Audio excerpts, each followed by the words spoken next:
Hey, hey, who's cooking? Doctor Who's cooking? Doctor Who's cooking something up with meat. So make a food, baby. A shit the pan, baby.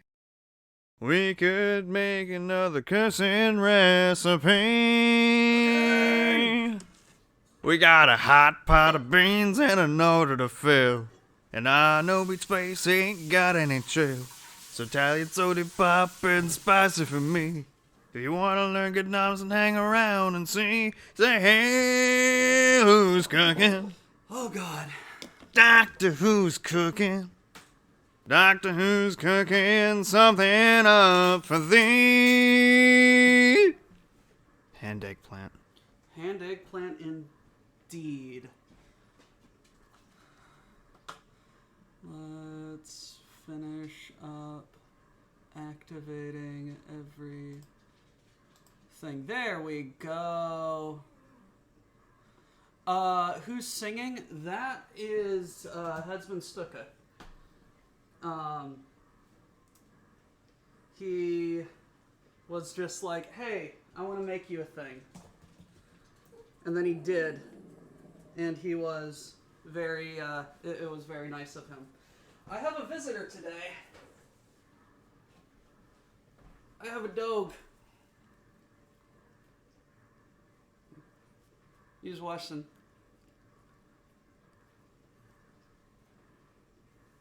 I am petting the dog.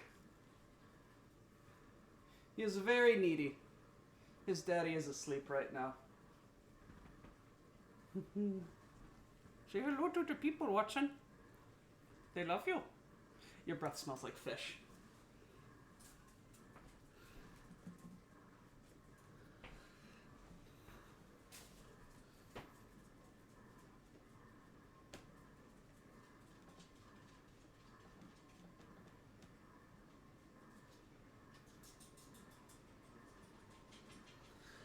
Yeah, someone get this man a puppers.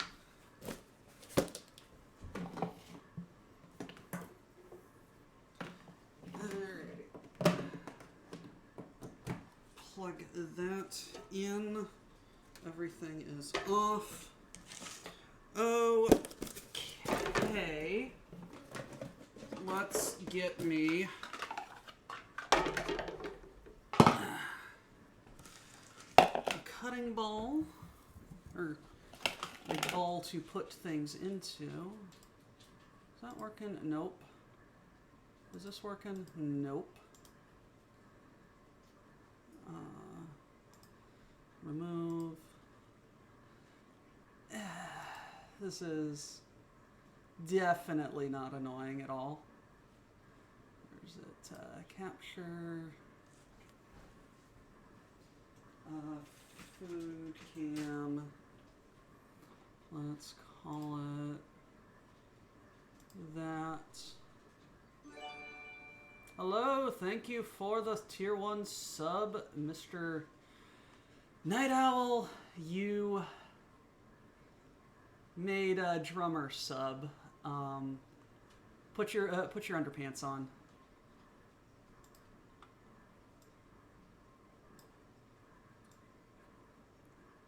There we go. Okay.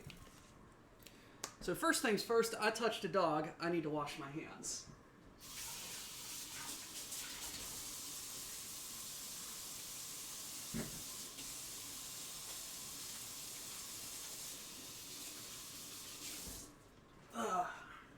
Second things, yes, I am making tonkatsu curry. Tonkatsu is basically a Japanese pork cutlet.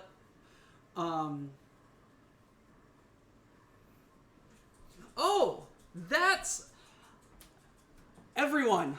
Drummer 138 is my brother. He is my younger brother. I fully admit in several various different ways of cooking, namely barbecue and meats. My brother is the better chef. However, I'm the one with the show. So, meh.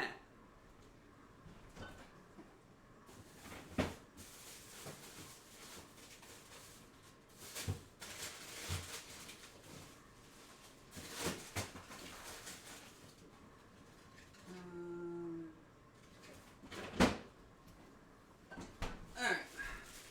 We're going to cook up some veggies because I like them. Do I have enough potatoes? Yeah, this is enough potatoes.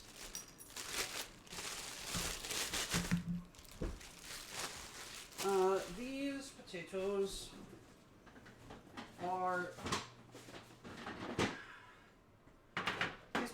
are left over from the Irish stew I made. I need to keep a list of how many Legionnaires and their family and friends you subscribed.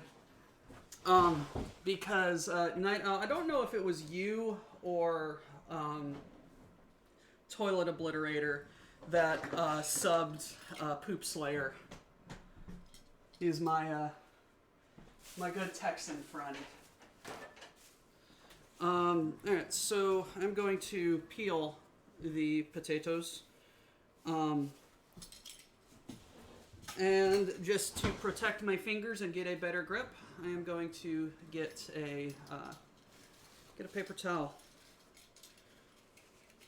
So yeah, I'm sorry I'm late, everybody. Life and everything kind of got in the way of me.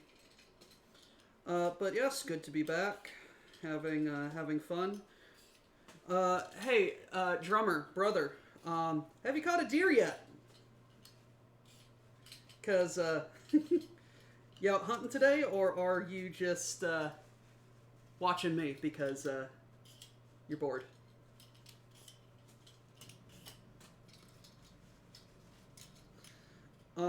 Yes, my brother got a number of very interesting hunting accoutrements for Crimbo this year.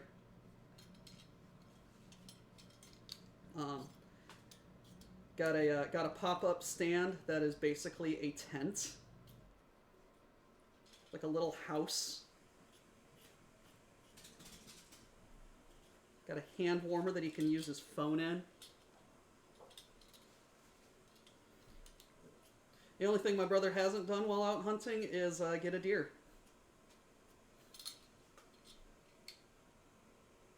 Happy Diggs Day. Every day is Diggs Day.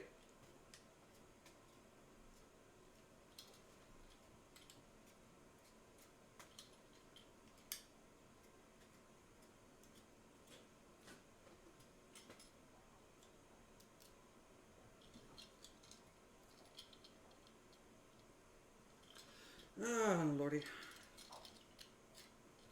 So today is kind of a very interesting day.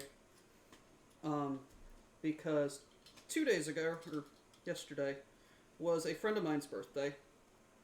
Tomorrow is another friend of ours' birthday. And in 10 days, it will be my birthday. So we are having a party saying, Happy Birth Month, everybody. And we are having a birthday party. And I'm making food for the birthday party.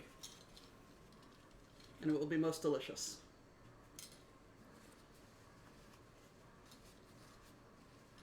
Happy Owl Day. Happy Beeple Day.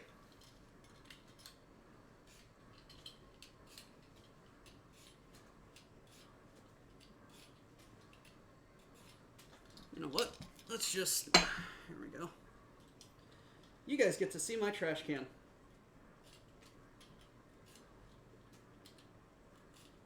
Did you guys know this is the trash stream because I am trash?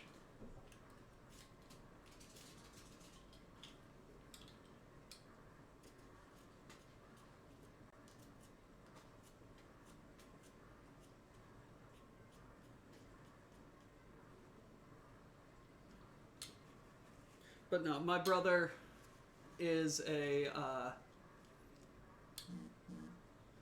My brother is a very good cook. He does very amazing things with meats and rubs and barbecues.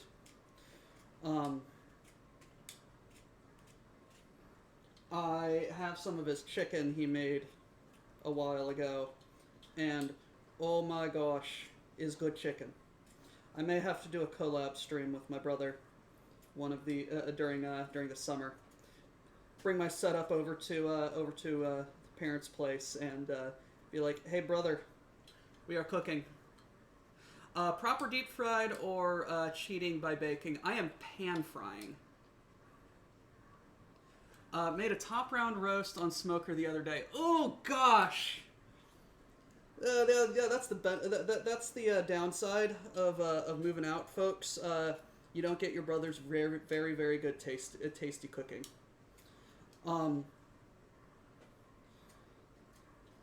If you guys don't know or haven't heard, a member in the Legion, Caterham 7, is a very good cook. He does many amazing things with meats and smokings. Drummer, brother, I want you to meet this man, and I want you to make the most amazing food I have ever had.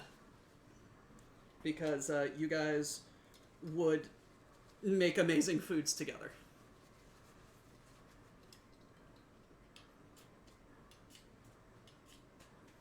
But he lives in Arkansas, and my brother lives about 30 minutes away from me.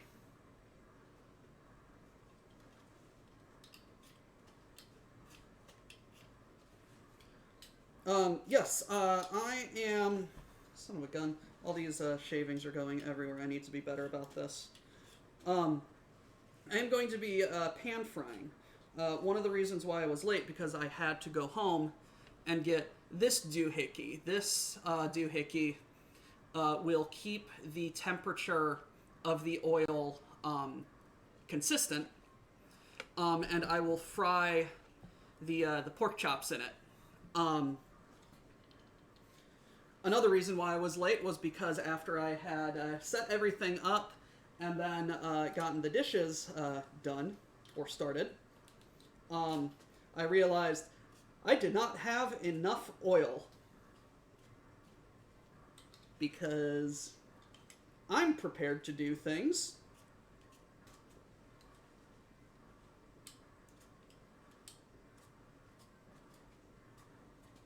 I'm a great planner.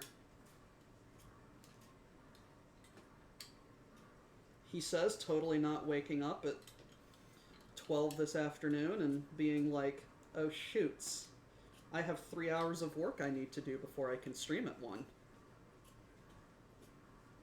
And then he missed his streaming, and then he was late anyway. But I am glad you all can join me. This is honestly not that hard of a recipe, and I don't even know why I have my board up right now without a without words on it. Probably because I am the best at cooking. Rail Mirrodin, yes, we have cooked together in the past.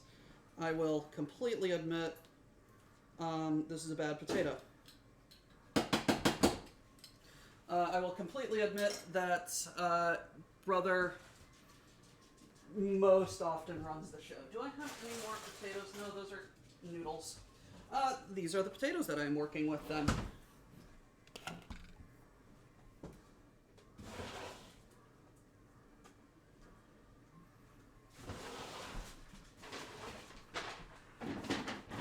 Alright. My fancy dancy knife.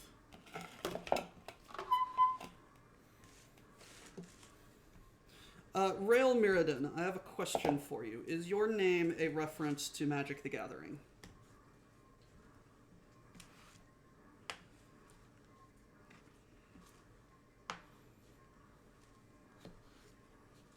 Also, it takes a very special talent to burn water.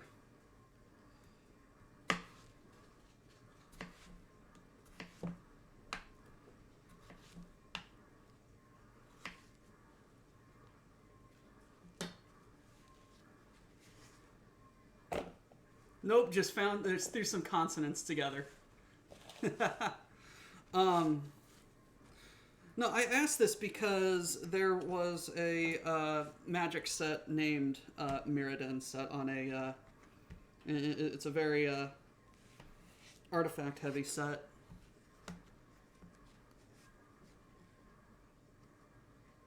I just so happened to write it to like trains and railguns. It was a happy accident.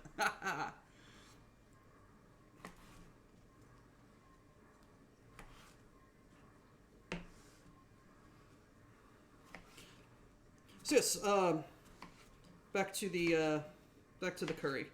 I do not make my own curry. I am cheating and using S&B Golden Curry. It's just a block of curry roux that comes prepackaged. I plop it in the water, and it makes delicious curry. Most people assume it's a Warcraft reference, so good on me for being different.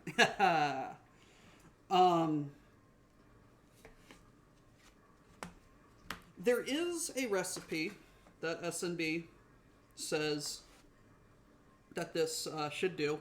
I ignore it. I do my own thing. I like cooking this with lots of different vegetables, and then serving it with rice and the pork chops. I do this because is very tasty. Also, I am a horrible weeb.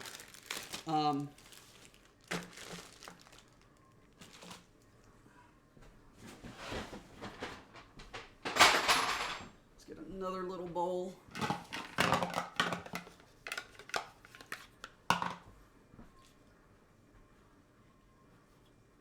If you meal prep for the rest of the week, you will have curry in a hurry. So you say this. One of my, I think my first recipe I did on stream, second, was all week enchiladas by a cooking blog called Cooking Comically. And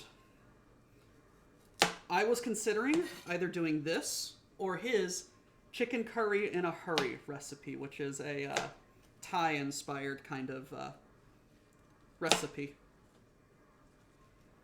But I decided to do this after opening up my cabinet and seeing I had a curry block remaining.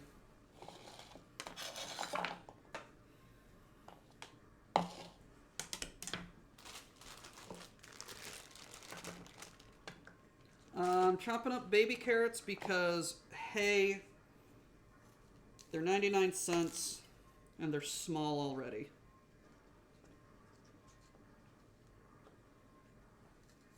Nah.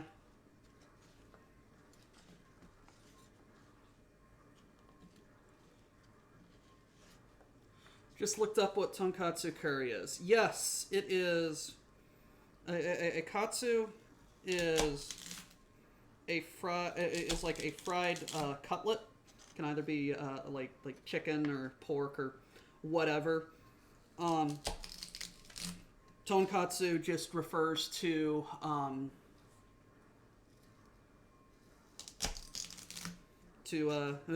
basically pork chop. I have pork chops. What are we going to do to it? I am going to salt and pepper them. I am going to bread them, and I am going to fry them because it's tasty. I have done chicken katsu curry before, and I just dropped a little slice of something on the ground, so that has to go into the trash.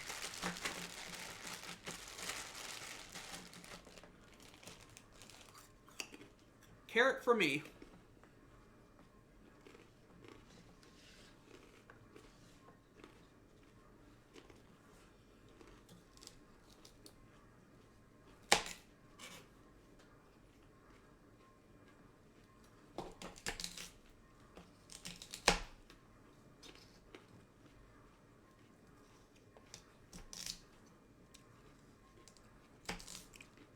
very dangerous working with ham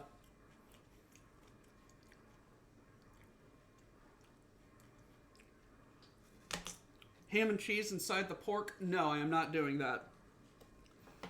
I'm not doing anything fancy like that. I am just, I have little bitty pork chops, and they are going to be fried pork chops.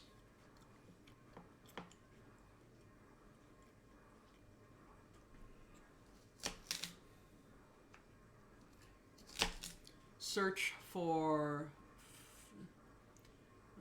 Fox Kiwi's cookie recipes from the Ox. Oh, okay. Might have to do a cookie day sometime.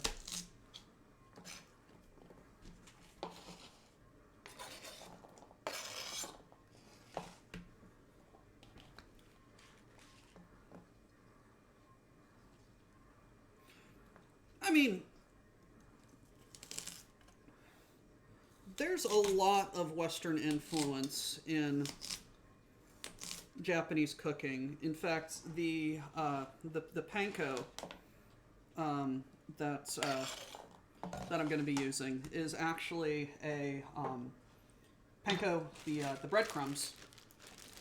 Oh no, this is tempura. Shit. Ah, fuck it. It'll work.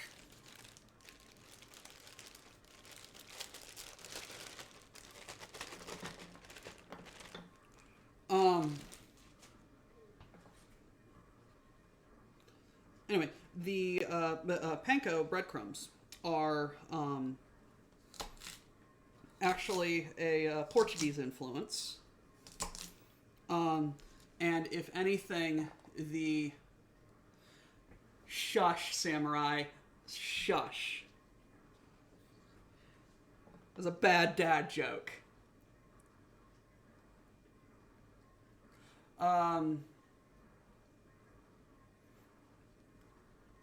Japanese curry is more like a beef stew than anything, or at least the way that I make it and I've seen it prepared.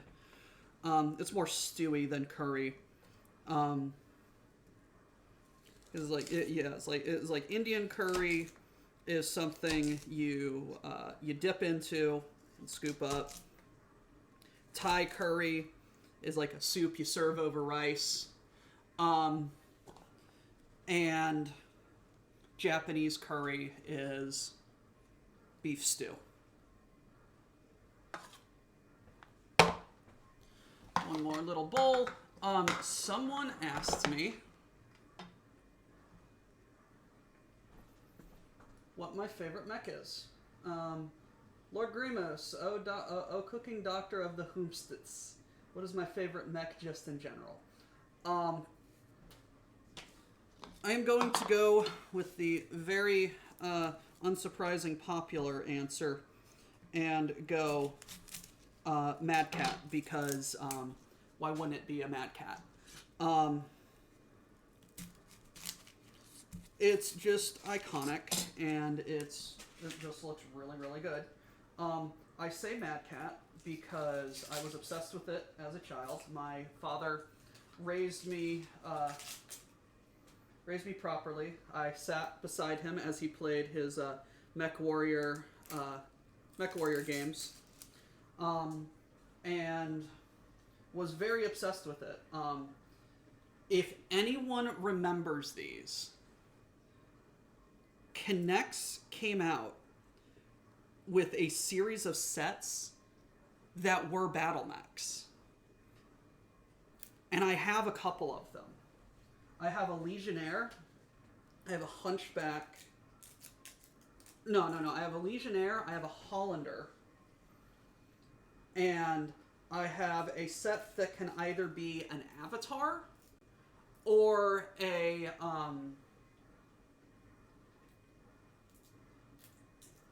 I have a set that can either be an Avatar or or a Mad Cat.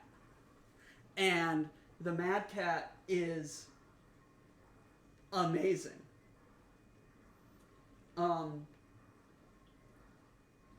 It looks just like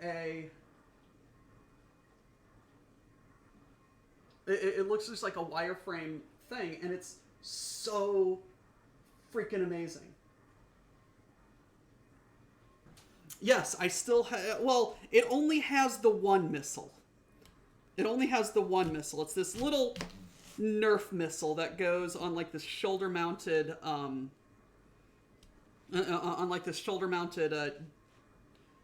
doohickey mabob that you pull back and it fires.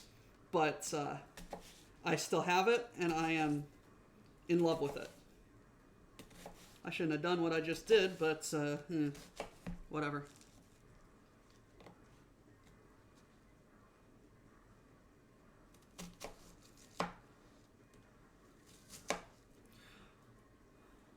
What I am most impressed about is my brother and I. We have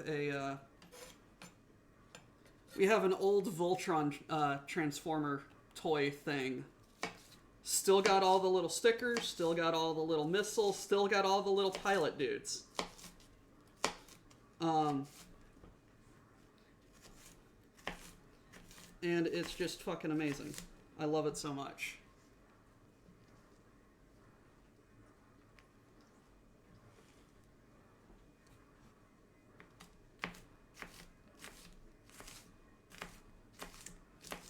No, for the past... Jesus Christ, I haven't really taken it apart or touched it in like 15 over years. It's just sitting on top of my cabinet back at my parents' place, and if I had room for it here in my apartment, I'd grab it, but it's just one of my favorite things to just look at. It's so cool. It's like 1.5 feet tall, and you just look at it and you're just like, yes, that is a Mad Cat.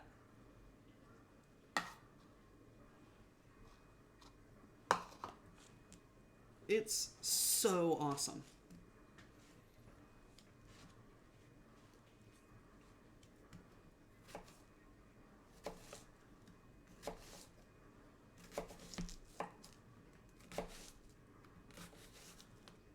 No, one of my favorite games growing up was Mech Commander 2. That's like one of the first computer games that my dad set me up and let me play. And I just remember falling absolutely in love with it. I'm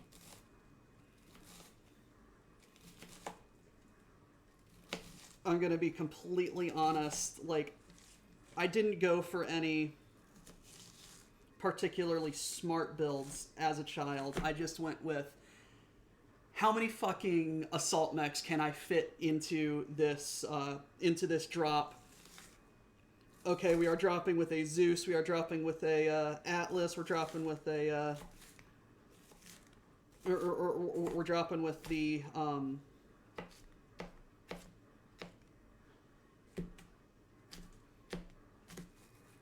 couple of Lao Hues, dropping with a Mad Cat. Oh gosh, it was a lot, and now my eyes are crying. What was that quote we got last week? Alright, who's cutting onions? Oh, I am. Whatever that quote was. I can't see. Mech Commander 1 is better. Haven't played it all the way through. I've played a little bit of it, but yes, it was enjoyable. I need to figure out how to fucking get it working. It's all abandonware. Now I needed some little figures. Put them against your Mad Cat. You know, you have to play. Yes, 100%. Somewhere in my parents' attic is probably a box of old G.I. Joes, some masked planes, a couple of old Matchbox Robotech Destroids that eventually became the Warhammer and the Rifleman. Wow!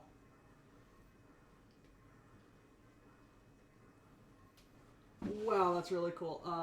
Grandma's been dropping 3 Atlases and a Highlander. This is a scouting mission.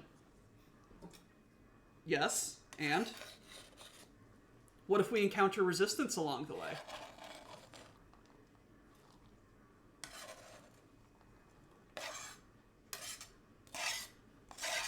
cue polka music.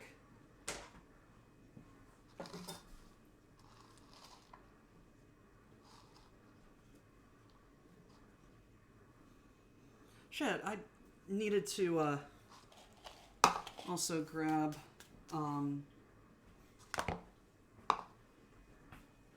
garlic press. Whatever. Alright, finally using the last of this goddamn celery.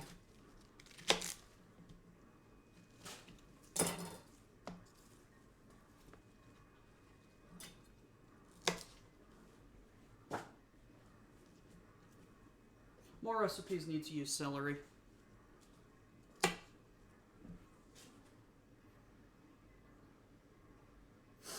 I don't speak German. I don't know what that was.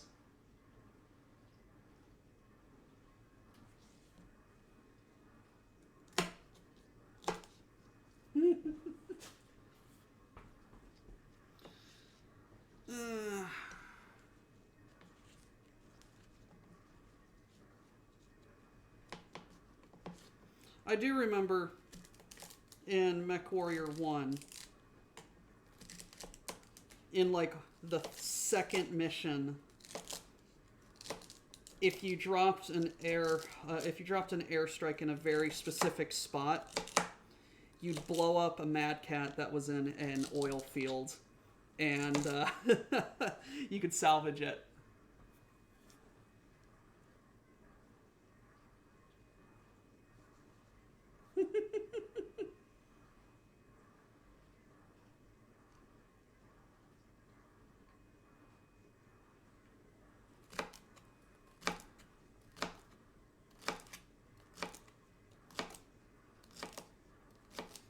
Steiner Scout Squad is an amazing meme, and I fucking love it so much.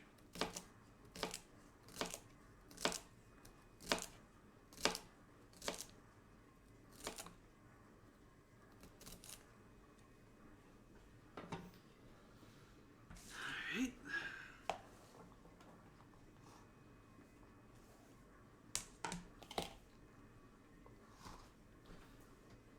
There we go. Okay. Most of the veggies have been preparated.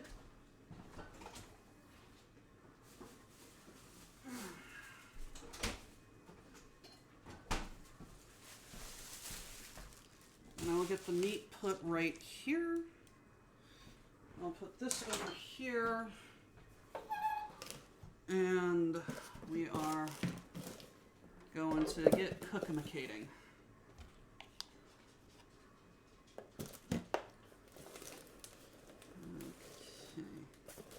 That's rather dangerous. Let's not have the box be dangerous. Okie doke.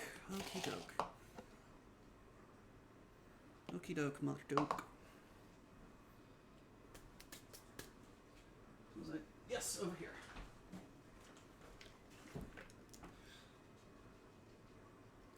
A little bit more oil. Gonna saute my onions and everything, and in the meanwhile, I'm going to get my pork all set up.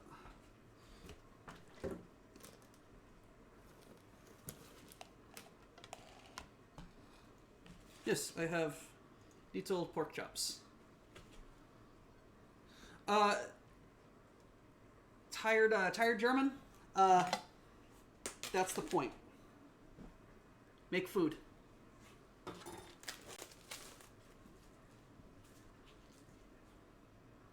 I need to figure out if I have something heavy that I can use to whack with. Unfortunately, I don't think there is a whacker in this household.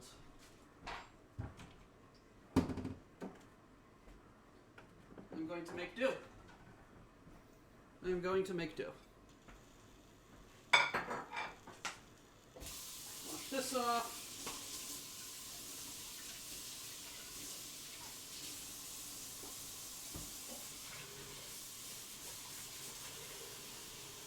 I also need to get another cutting board.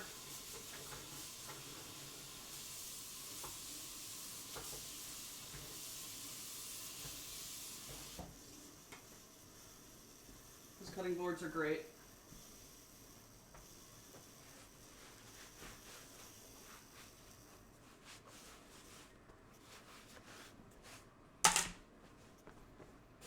Okie doke.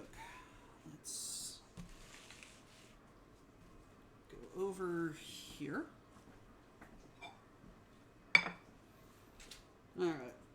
See how kind of thick that is? Needs to not be that thick.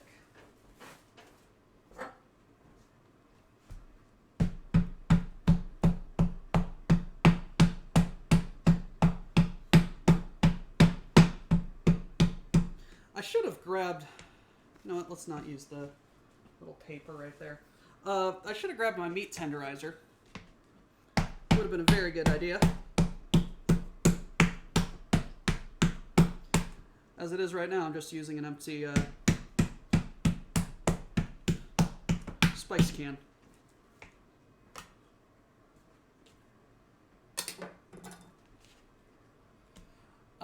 Make food. Fill tum. I'm going to be be a midnight gourmand to make myself a nice snack dip.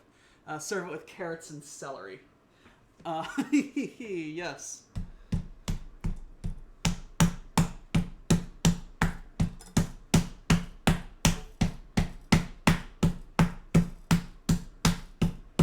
Yes, I am spanking my meat.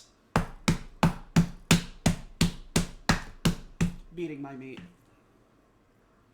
Yeah, whatever.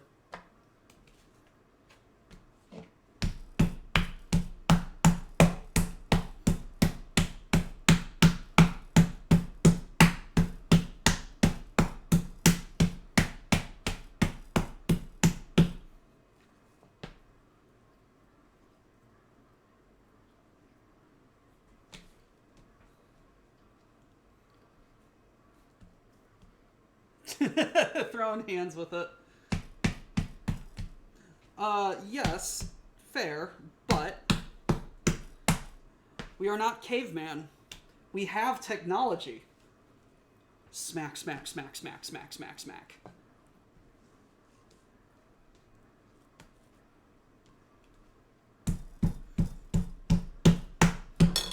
So I am not going to be a caveman, and I'm going to use tools.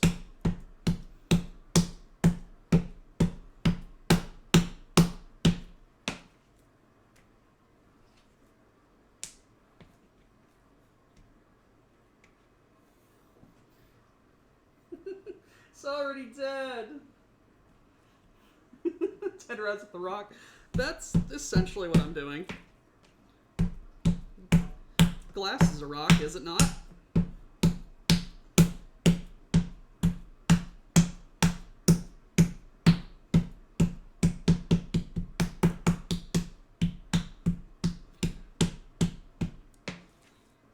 Also, I have a statement. I need cooking with Boulder. Call for Griglac. Make it very tender. Reharden molten rocks, yes.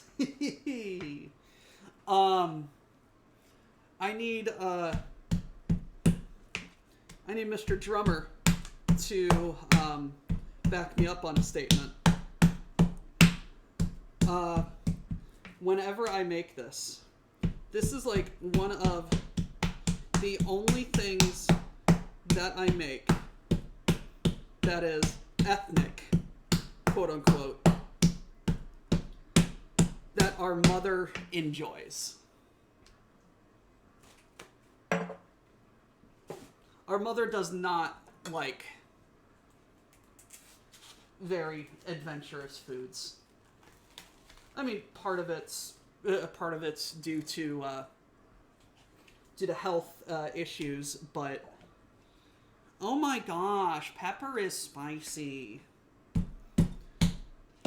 And then I make this, and she's just like, oh my gosh, this is so good. I need a lot of it.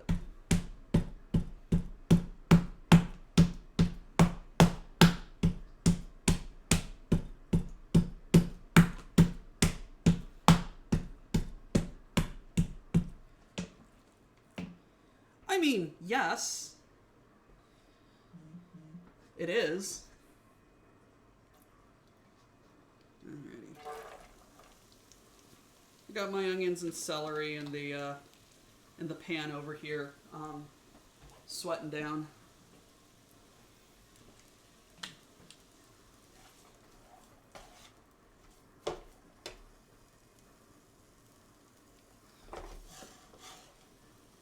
No, Mom can't have seafood due to thyroid issues, and it has a very white tongue when it comes to spice.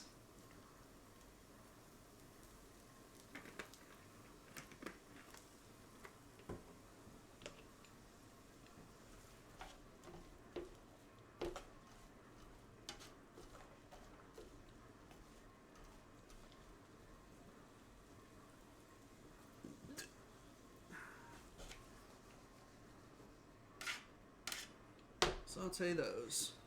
Saute this hand eggplant. Tolerance for spice tops out at Taco Bell mild, but I can eat my weight in cheese. Yeah, some people are like that. I cook a meal for my parents about once a week, and Dad's at the age where black pepper is too spicy for him. Oh man, actual Italian. That sounds really nice.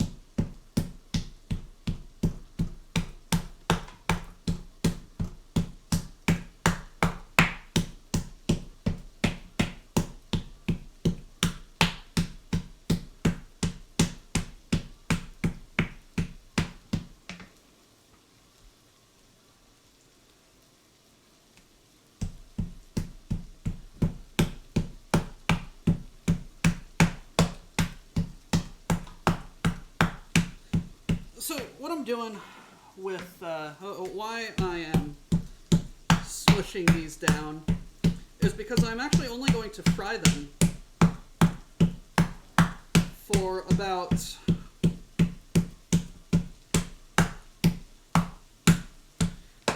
3 to 5 minutes each side.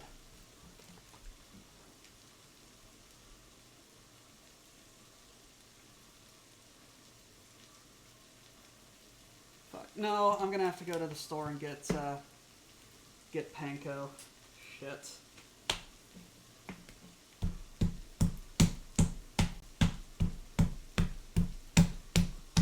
But yeah, I'm only gonna fry these for about 3 to 5 minutes. And if they're too thick, they won't cook.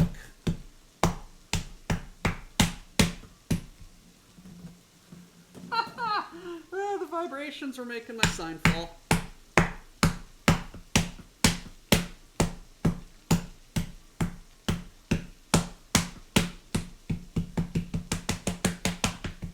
Yeah, that's a weird shaped one.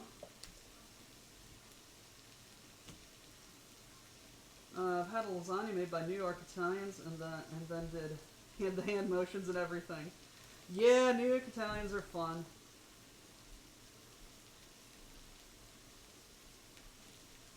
Oh yeah, no, minimal pesto is best pesto.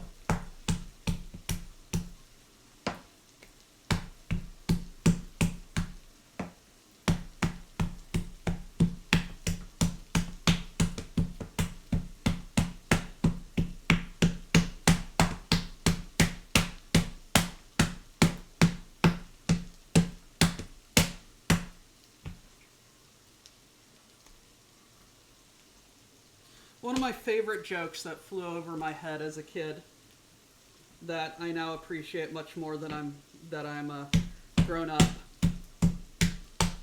Who remembers the Wallace and Gromit movie? Because I sure do. I love Wallace and Gromit.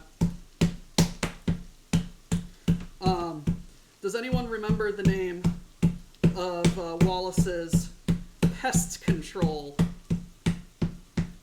company? Anti-Pesto.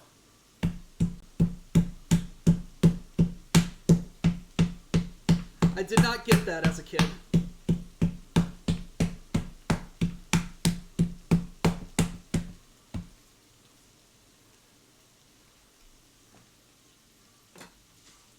Yes, bottomless,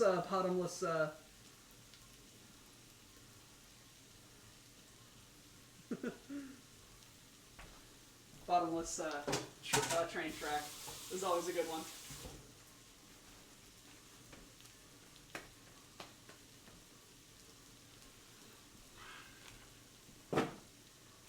All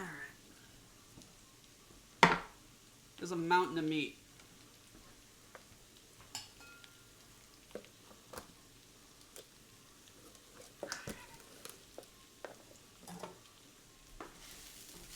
So what I'm going to do, guys, is I'm going to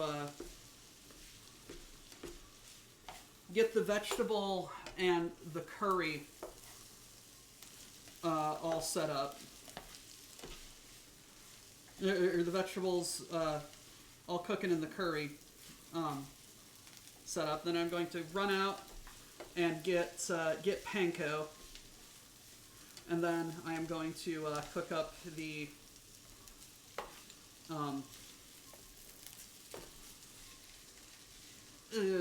pork.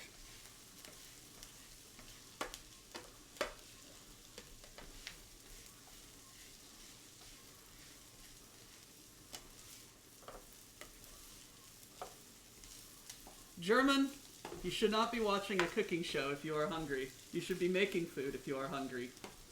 But you said it is midnight, so I don't know what your sleep schedule is, or if you should be eating food after midnight. Are you a gremlin? Because if you're a gremlin, you should not be fed after midnight.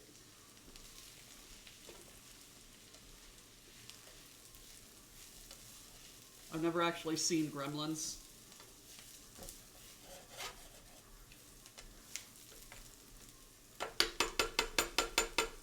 Gut. Gut. Gut is good.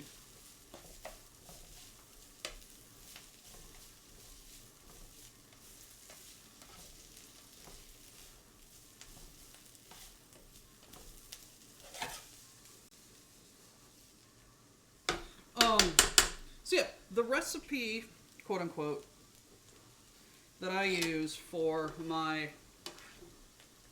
curry base is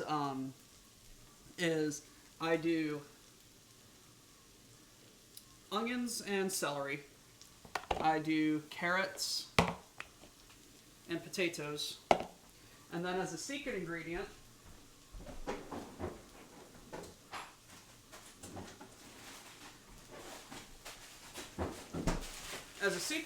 because I'm weird like this, peas.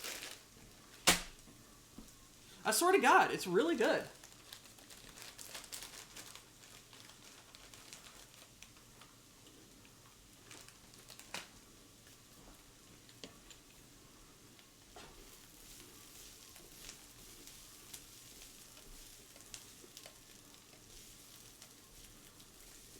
It's also just an excuse to put peas into my diet because more vegetable is good.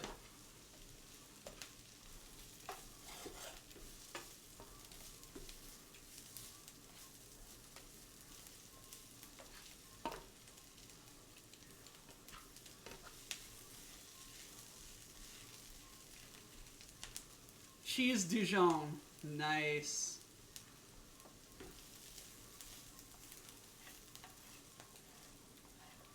For a second, I thought you were bringing out a bag of marshmallows, but it's just a bag of peas. Making tuna salad as my dip. That's one of the few foods I don't actually care for.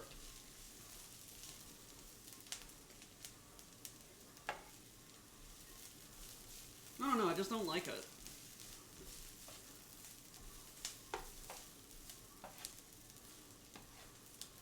What the heck happened to... What in the... Oh no, that's just my OBS with pixels.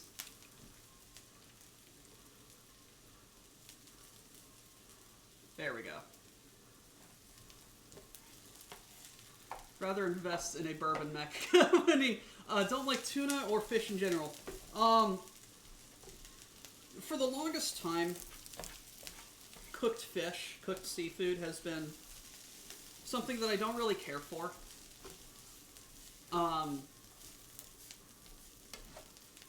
Just didn't really care for it. I used to love fish sticks as a kid. Eat them all the time. Eat them half frozen. All the time. I was a weird kid. And then all of a sudden I just stopped liking it. And then I discovered my love of sushi. And I will eat raw fish all the dig dang day.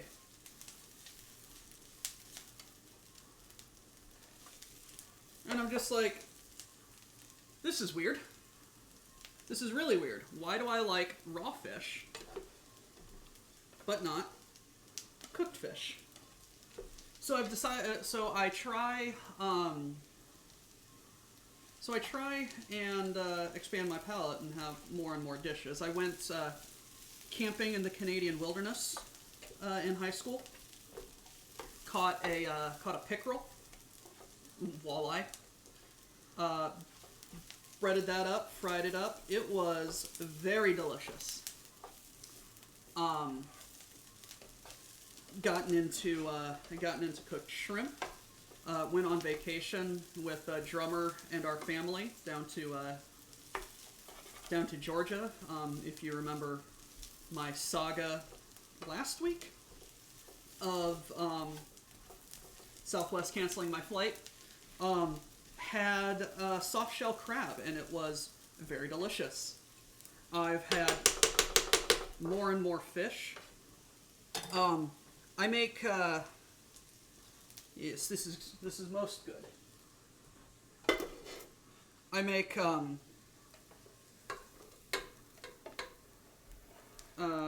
rice balls, and I put salmon in it. I don't know. I think it's just something about tuna, because tuna is like the most overused of the fish, and it's like whenever it says like, "Oh, hey, I'm having fish," they open up a can of tuna, and it just smells super fishy.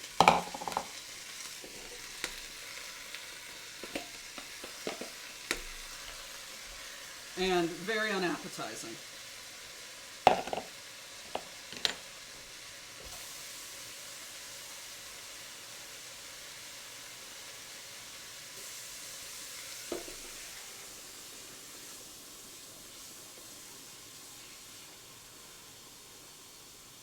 I don't know, it's just... tuna just smells like fish. And I don't like it.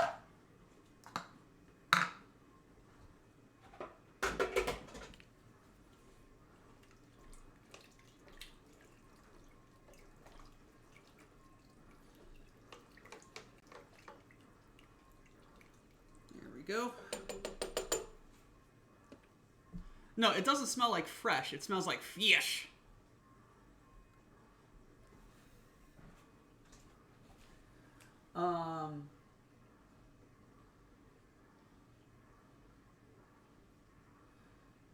Every seafood is terrible because I like tilapia. Maybe it's because you had old fish. I mean, yeah, it's like old fish just smells off.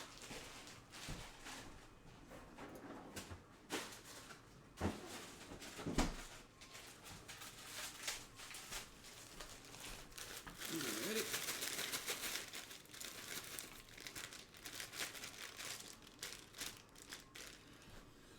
And now I am going to let this cook.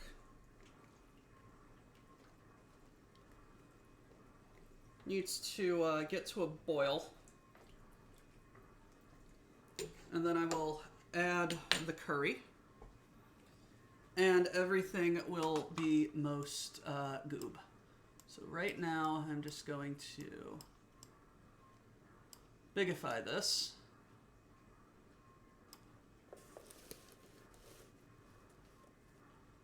And I am going to go get proper panko. So be back in like 10 minutes. I will mute my stream, and I will say I will be back in a few minutes.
Alrighty, how was everyone doing? I'm not gonna scroll up through all that chat. Sorry, that seems to be a theme with my streams. I always forget something.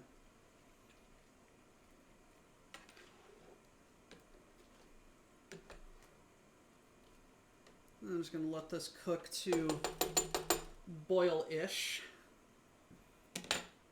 And I'm gonna pop the curry block in.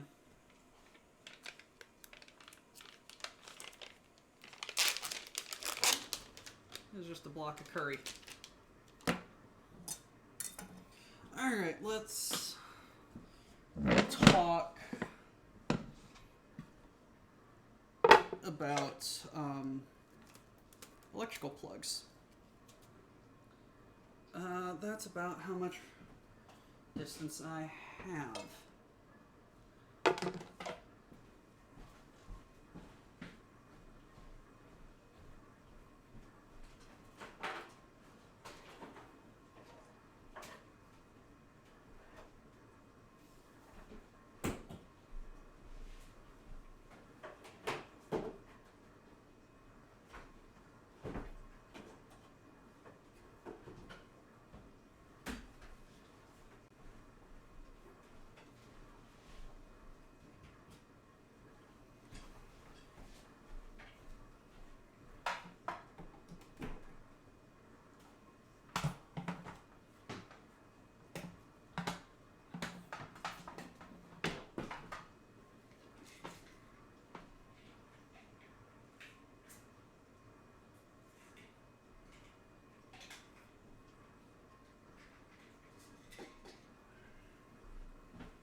Extension cords and plugs are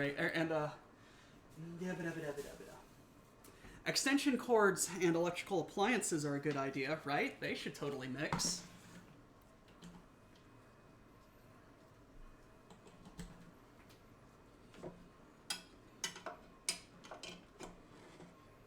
I'm gonna set that to about 375. Let's put... What are we? What happened to Squick? Are we killing him? What's going on?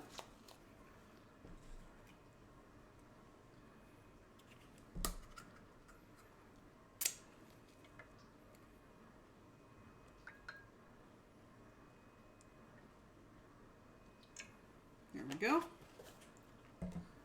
And let's cover that for right now and wash my hands.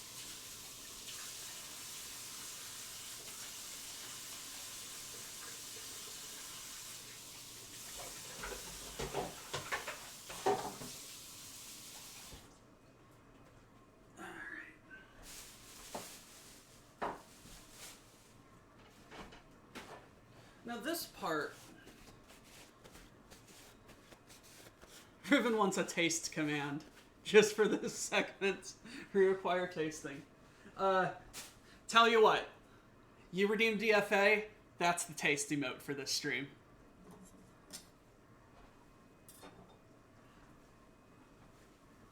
DFA equals taste.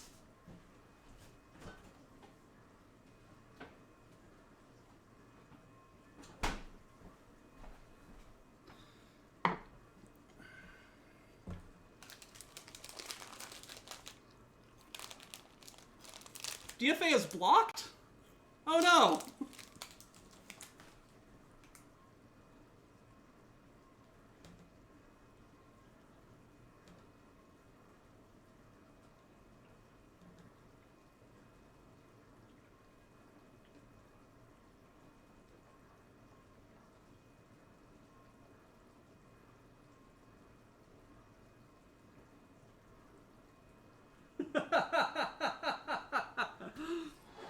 Yeah, watch 50 DFAs be redeemed.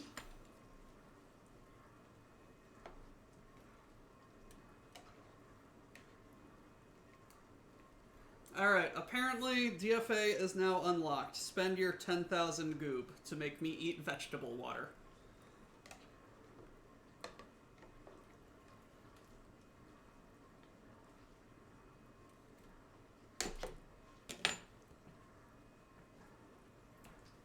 Okay.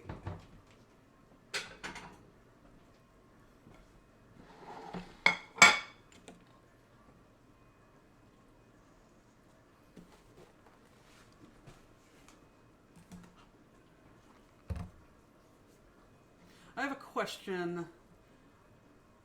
I have a question of the curse of the angry pumpkin. Did my presence force the meats to go bad or make you need to buy more? No. I needed to get panko.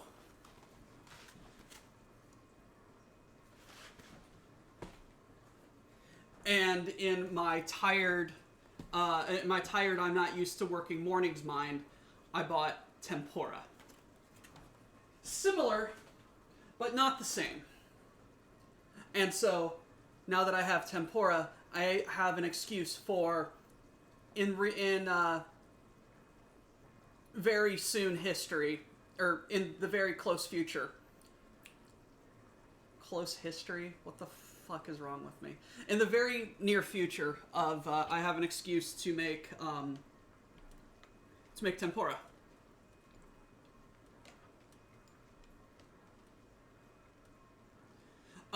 No, yeah. So this entire case of fuckery is absolutely hilarious. I train people at my job.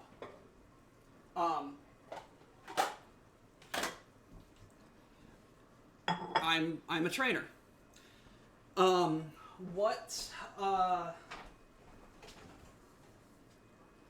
Milk.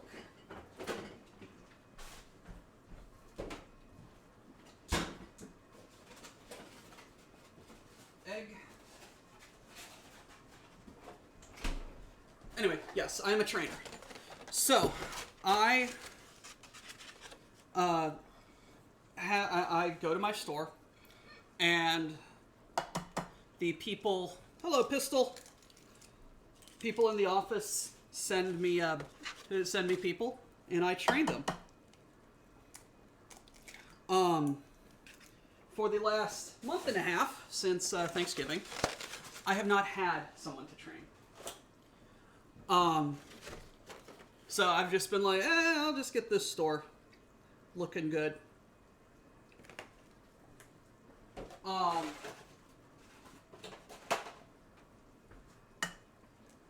And that's what I've been doing. So, Wednesday, another trainer had to call off for Thursday, yesterday,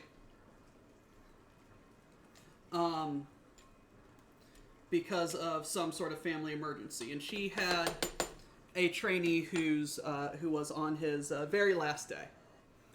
And so I'm just like, okay, yeah, cool. That's fine.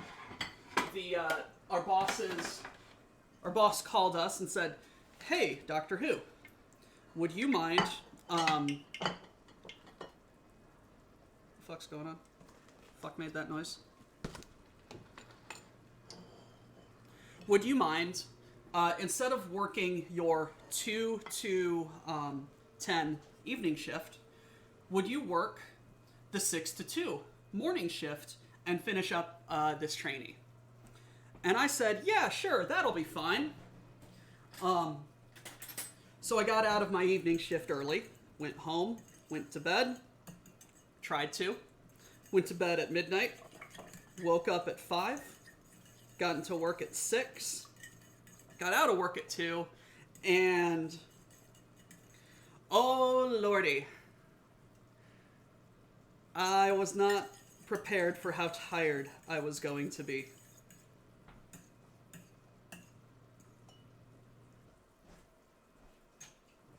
I was very tired. So I went shopping after having made the decision to,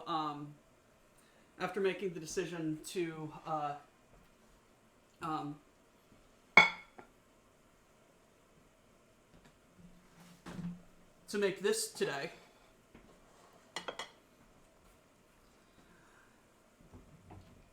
I was out shopping. I'm in the Asian section of the supermarket that I went to. And I see breadcrumbs. I'm just like, yay, breadcrumbs. I will get breadcrumbs because I need them. Wrong breadcrumbs.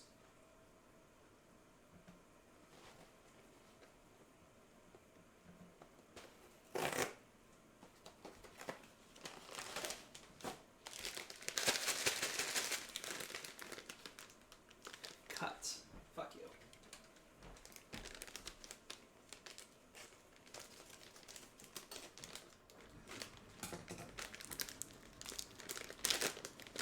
Water break. Thank you.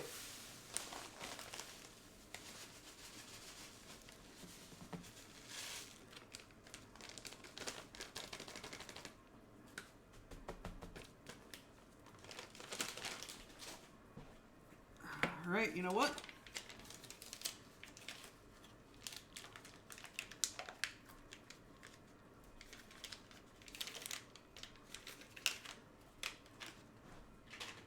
Curry's in.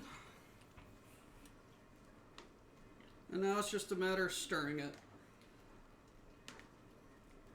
And letting it dissolve and be fancy. Let's scooch this over here. Let's move all this over here. Let's put you right there. Let's finish up my chocolate koalas.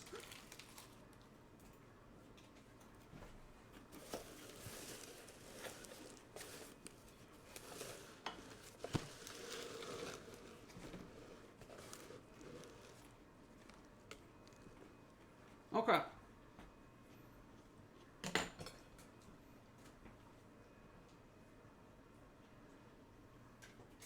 They came to your store during the shift that you were covering to buy. What the fuck? That's not nice.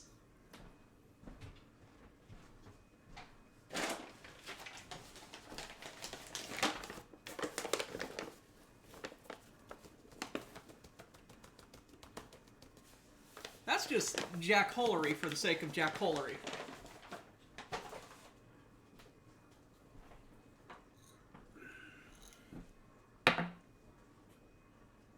Okay, so what I'm going to do is I'm going to salt and pepper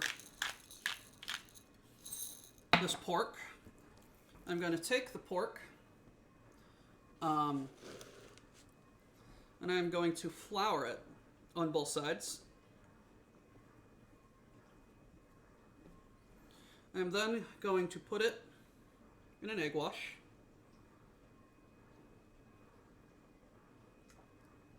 I am then going to put it in the panko and use my other hand to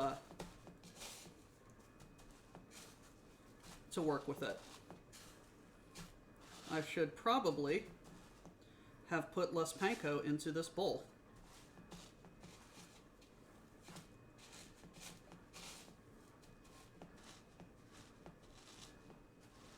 Crap like that is why I refuse to go back to retail. Working for the government is annoying sometimes, but at least when it's time for me to go home, I get to go home. True facts. So, doing it like this prevents lots of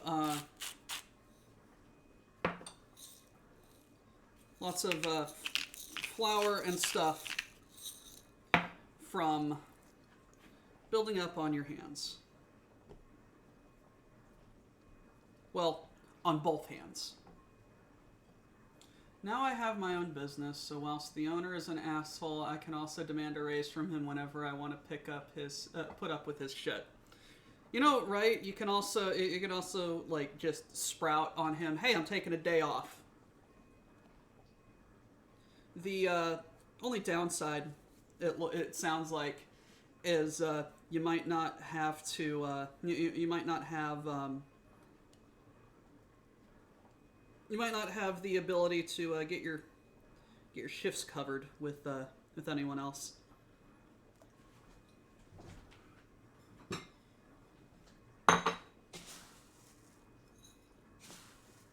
World's worst cereal.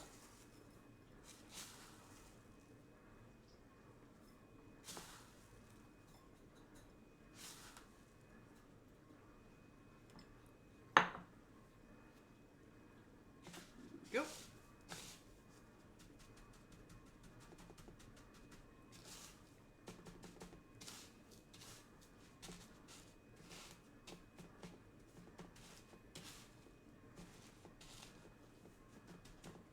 Yeah, the tempura is more of a batter.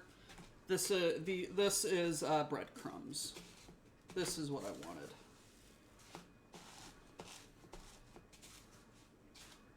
Ah, yes. Very nice. I actually have. I've seen it. It sounds good.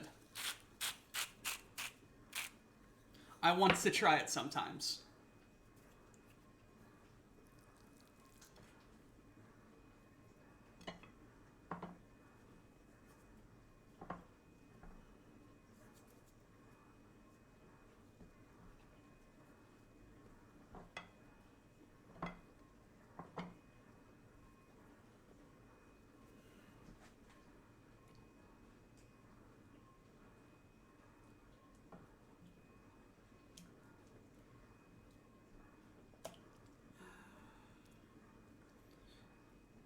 This is just a lot of me concentrating. I apologize for the lack of commentary. I am being a very poor host. What's up, TK? Pistol, did a pork roast 2 days ago. Yeah!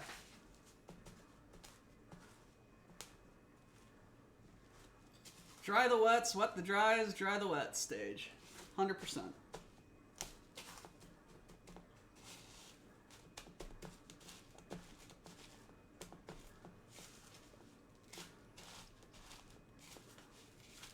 I'm gonna get like 6 of these breaded up at the moment, and then I will start getting them cooked.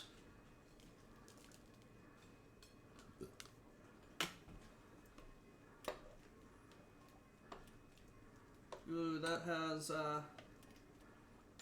thickened up most well. Okay.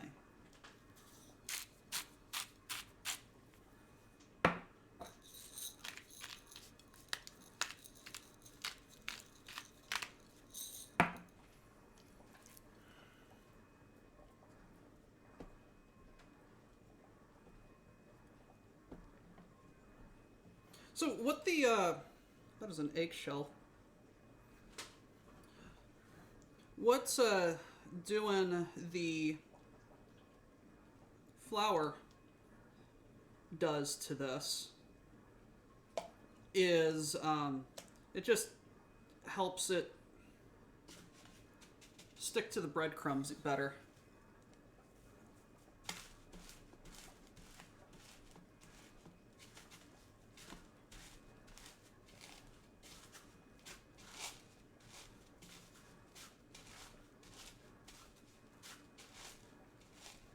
Honestly, frying up this pork is honestly my favorite part of this entire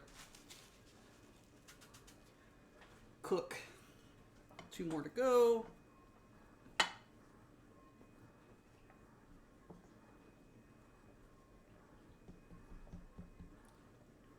How did the gumbo turn out? It ran out yesterday and it was most delicious. Oh my gosh. I made so much.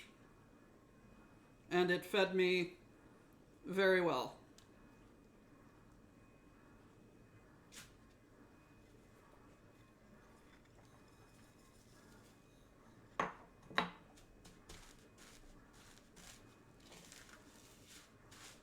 It was very, very good.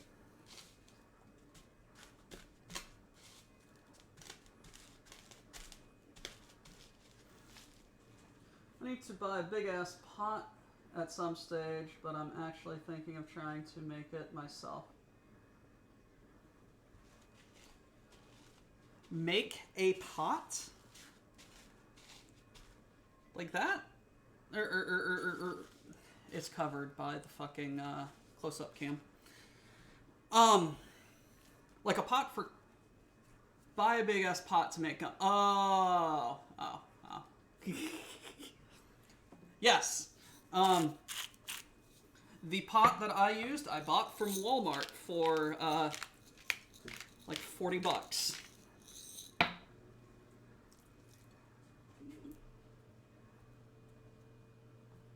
But yes, I 100% encourage you to try and make the gumbo.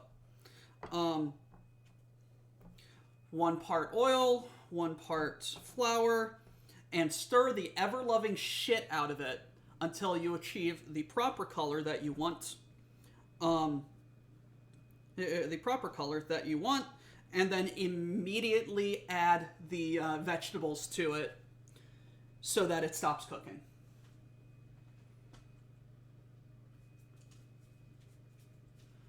You live in the land of leprechauns and liver failure, so I don't have access to the Mart of Walls. But you do have a store you can buy kitchen stuff at, can't you?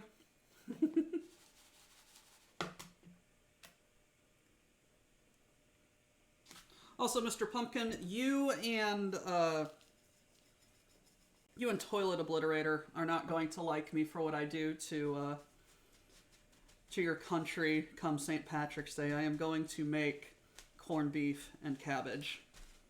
But that's the American thing to do. So, this is my show.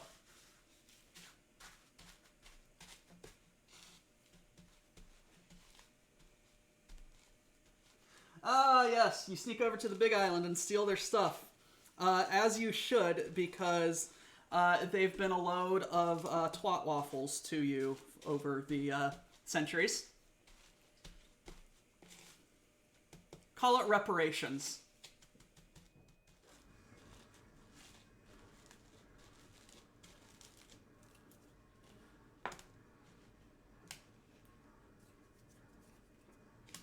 Alright. That's 6 of them.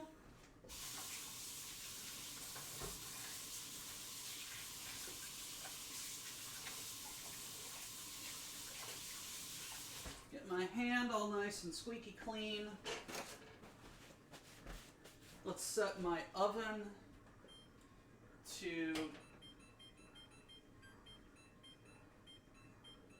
200 just to keep stuff warm. I'm going to grab a little dish. This is a Corningware dish. This thing will cook and or hold just about anything. Alright. Let's move stuff about.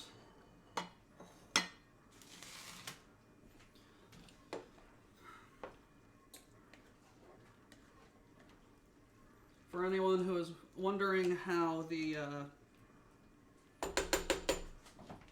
actual curry is looking. Also, do I have any tongs? Shit.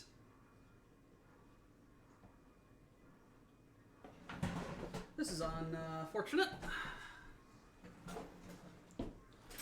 I'm gonna have to use some forks. Alright. I'm setting a timer.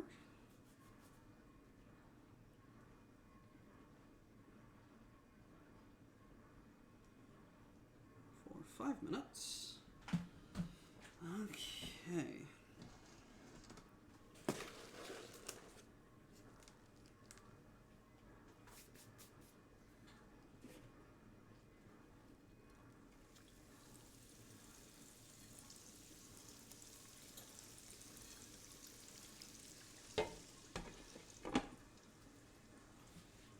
start.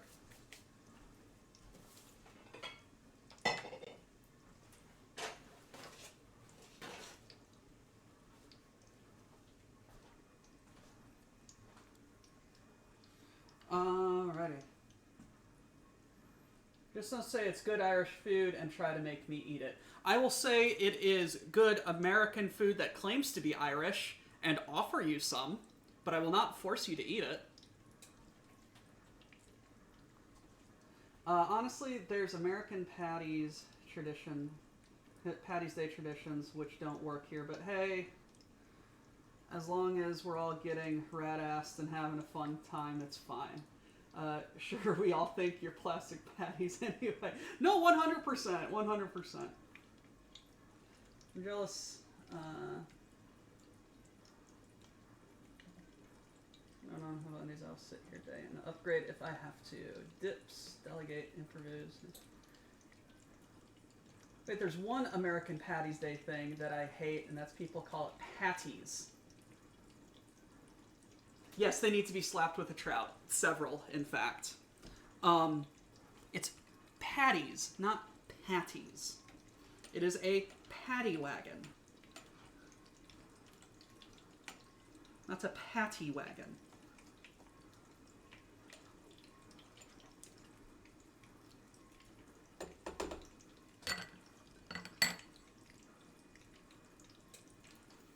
No, Angry Pumpkin. If I don't know if you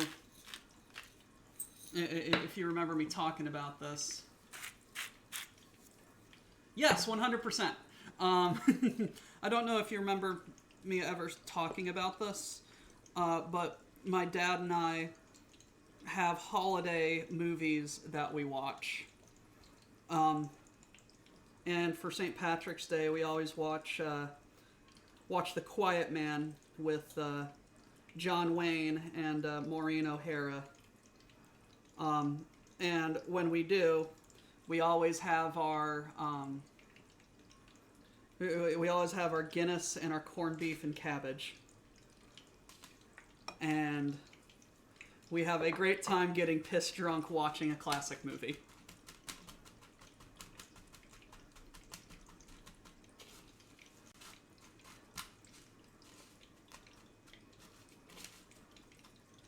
It's really good. I really like it. I also love the lore around it and about how mean John Wayne and the director were to Maureen O'Hara. And Maureen O'Hara only did the movie, or like almost quit the movie. But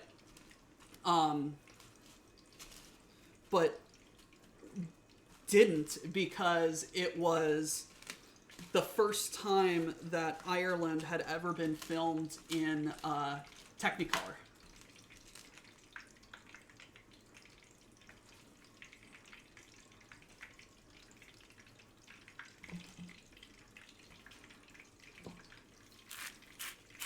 Ever seen the movie Chef? No?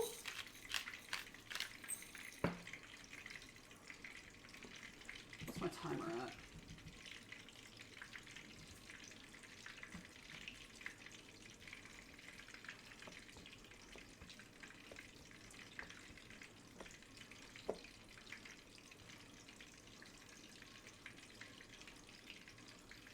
I love when Brits get offended at the accents and the mix are all laughing, saying, yeah, that's fucking the point of it.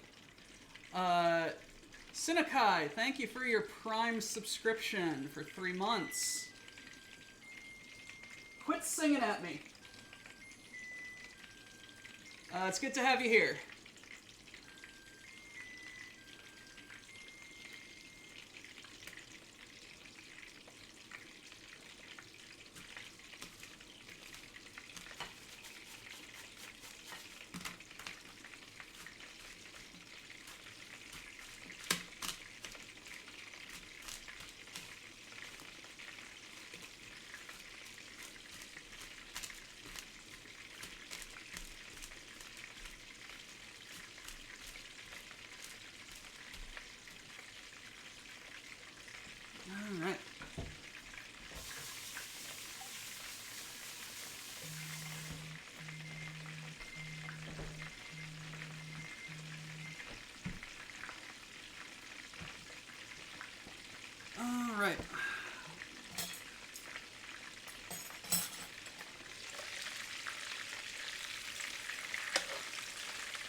that looks really good.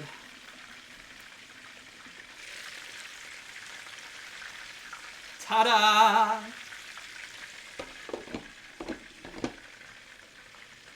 Thank you. I'm just listening at work. Yes, I apologize for the sound of oil frying, but that's what's going on right now. Judging by the cutlass crust rims, those are ready to flip. Yes, which is why I just flipped them and my alarm went off. Damn, that does look good. It is good.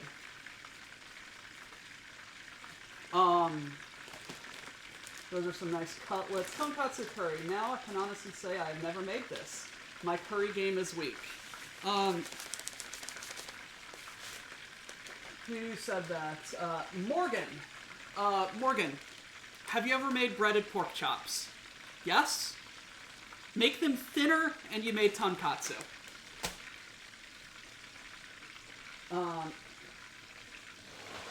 Here's a good one to look up. Darby O'Gill and the Little People! Ah, I love Darby O'Gill and the Little People! Darby O'Gill and the Little People is so fucking good. Isn't Sean Connery the love interest of the daughter?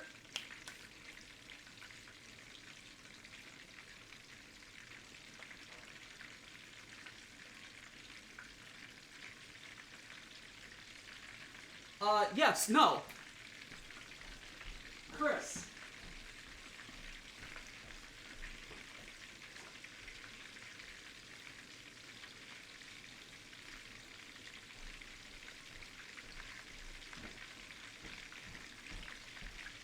This is a toque.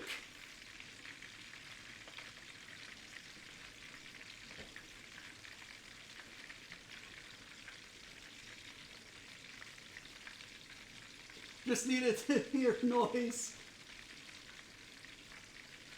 Again, that film that the Brits have tried to say is offensive to the Irish, when it's actually a great representation.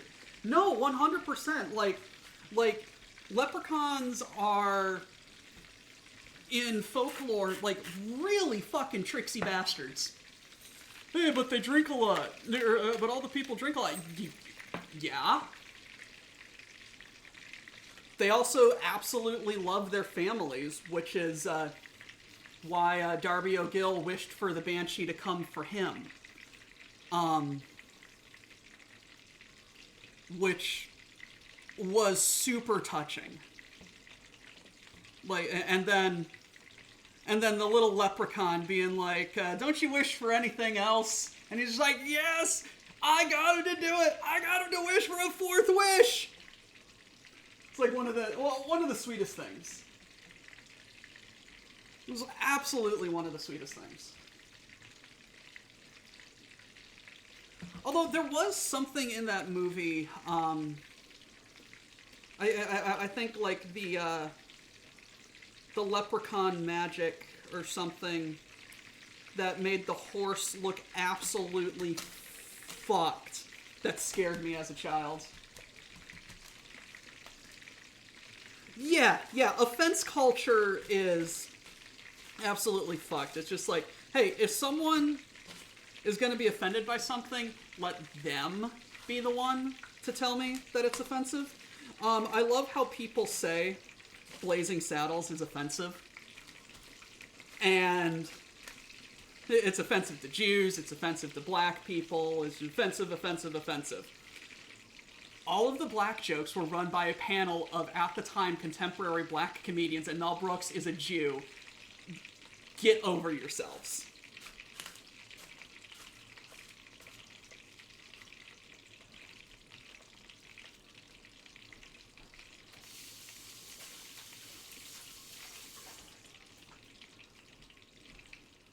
Let's bump this down.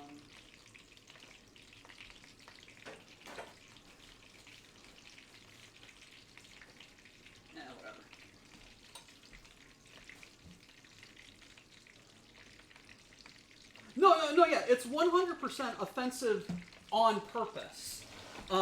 It's offensive on purpose so that people understand that, hey, this shit is offensive. And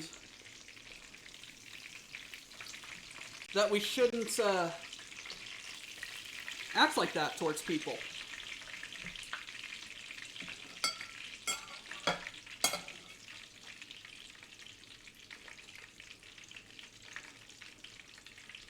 Oh boys, look what I found.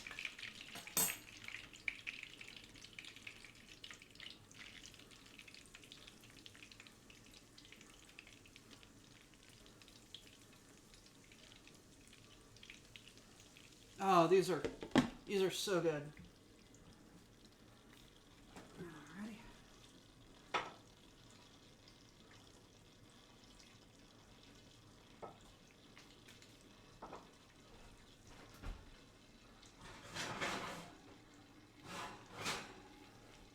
Where's my lid?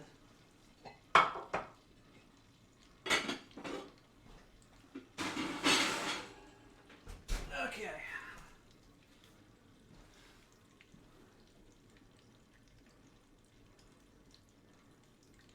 Didn't know that. The more you know.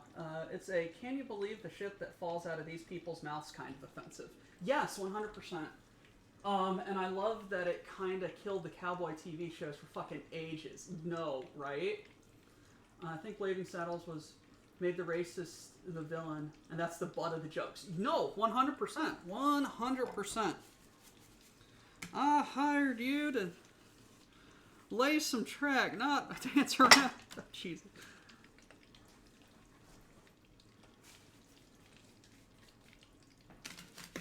Mongo was so great. Like, I think Mongo was basically the voice of Mel Brooks and the and everyone involved in the movie, just being like he was their voice, just being like, hey, we're all innocent in this. Don't get innocent people involved in your hatred.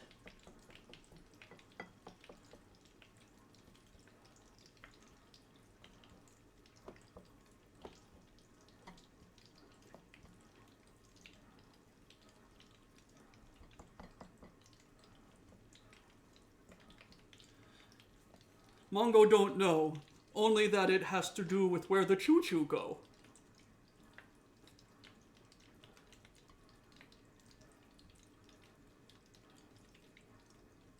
Mongo is so precious. I love how his horse is just an ox.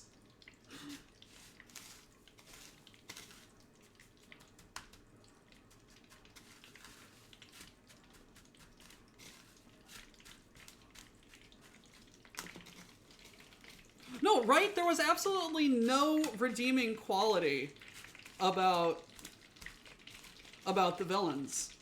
Other than the fact that the governor was Mel Brooks and on purpose funny terrible.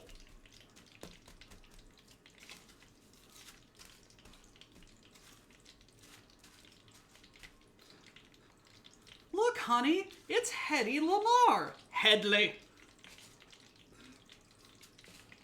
Fucking love that bit.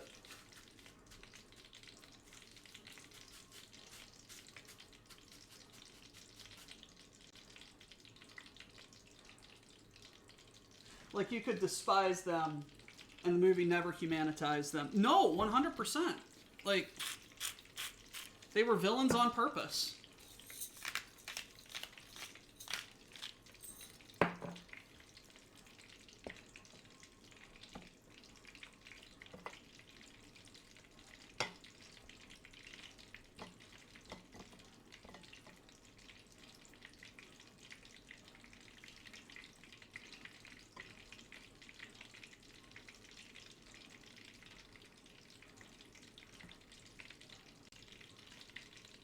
Yeah, I think Mongo just represents everyone who's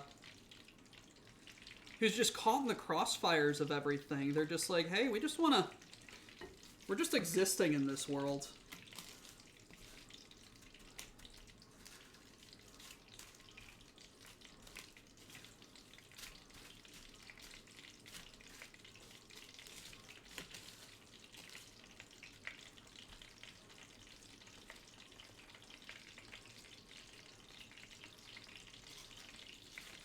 Yeah, isn't that the one where the kid's imaginary friend is Hitler?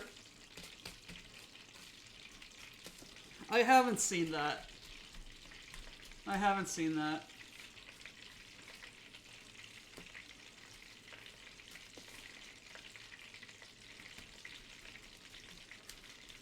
I also need to see the producers. Like, actually properly through. And not just the opening where the guy is, or the hippie guy is singing.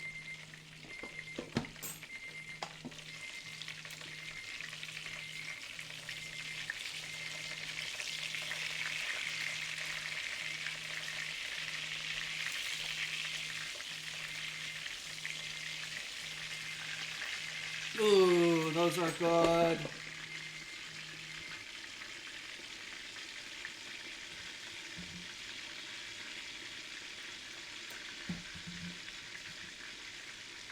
Near the end, there's this, the kid's fuck off Hitler moment, where he turns his back on it all. It's going, oh! Interesting.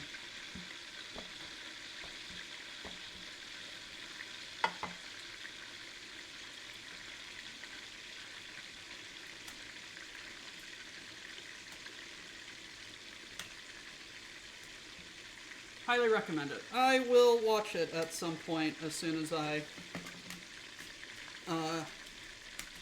find a way to watch it.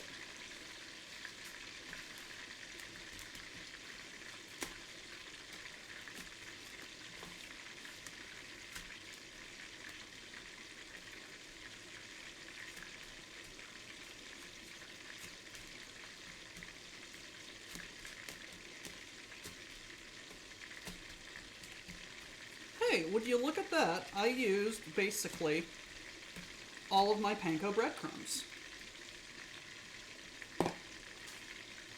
That's pretty awesome.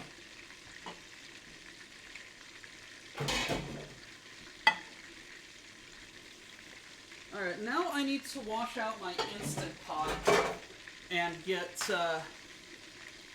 my rice cooking.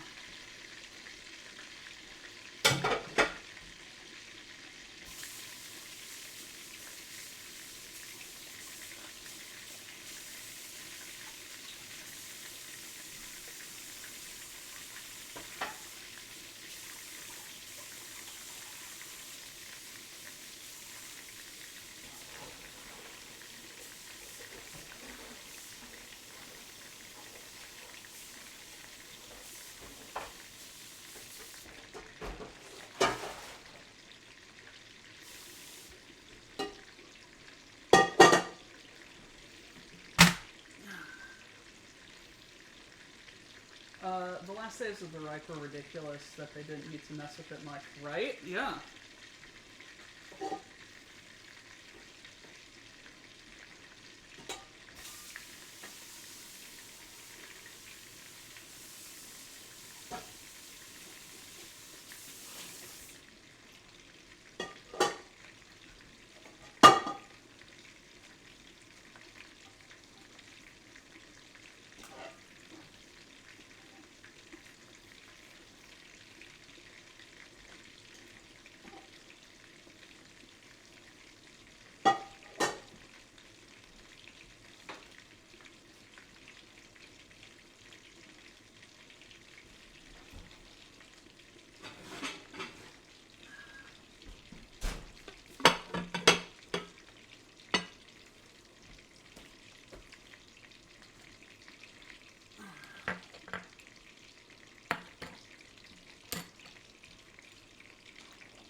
Yeah, the fall of the Third Reich was absolutely fucked.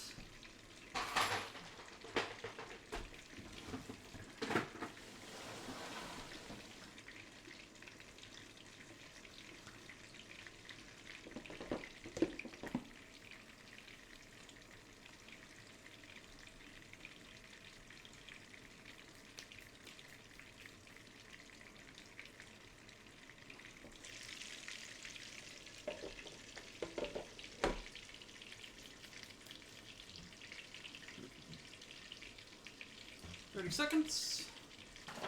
Let's add a little bit of flour into this. Just to thicken it up a little bit.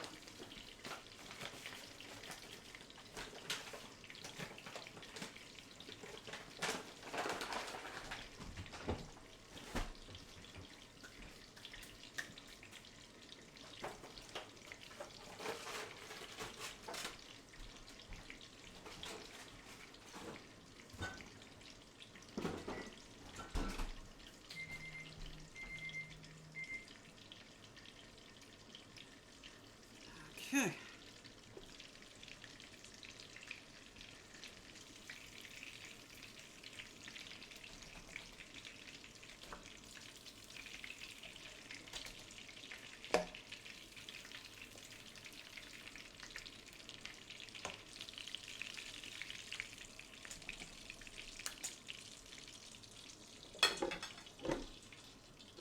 Let's add some more oil.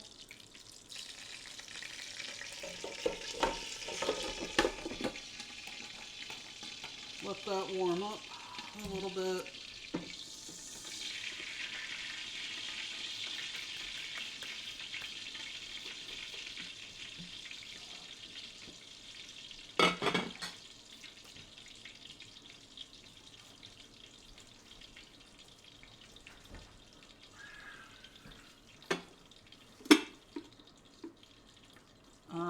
It was terrifyingly accurate. Those who don't know decided to try and bury everything under the bodies of anyone they could. Yep. Like, it was...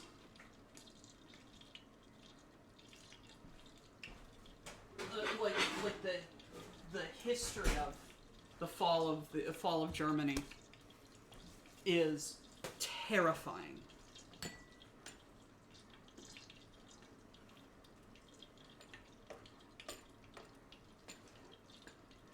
Both from a military perspective, from a government perspective, from a leadership perspective, and from a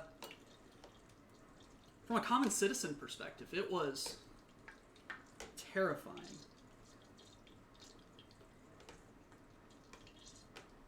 Probably should not have added that flour, but oh well.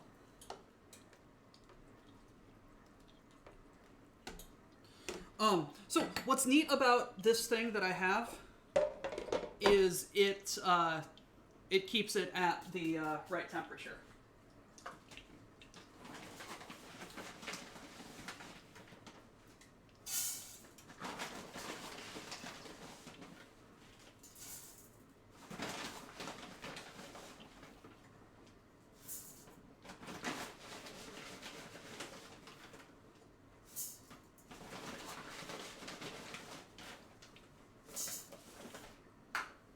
Alright, that's about 5 cups of rice.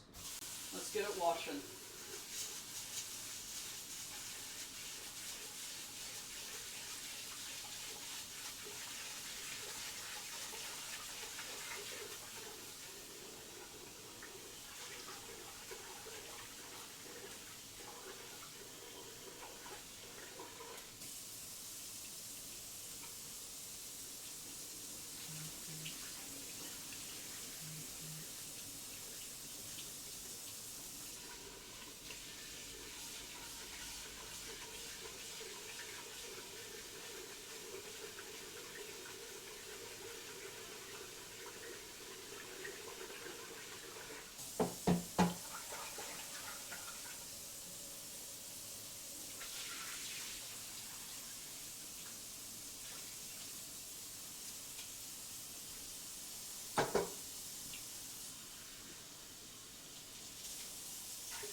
Alrighty.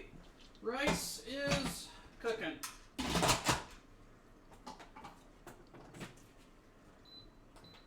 There we go.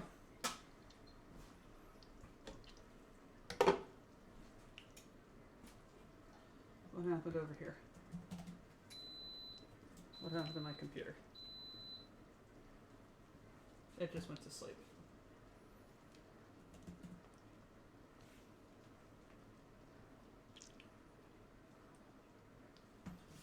All right. That and cutting it open, make sure it's cooked right. You know the trick to determining how done your meat is? Practice. I've done this so many times that I know 5 minutes is about how long it needs.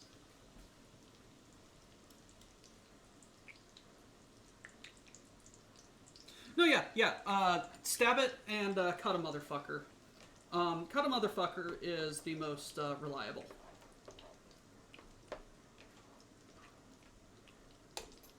For those of you wondering how the curry looks,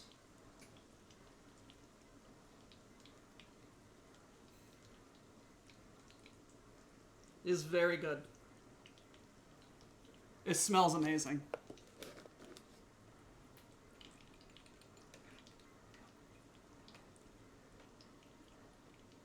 How much of the curry do you get? Where do you live? Where do you live? Because if you live close, you can come over and have some with me.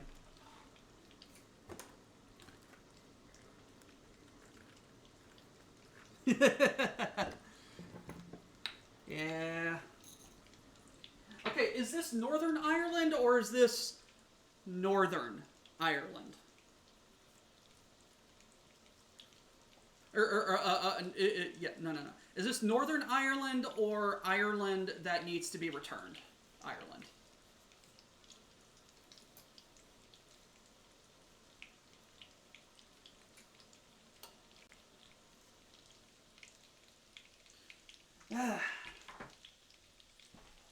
The British occupation of the Isle is still ongoing.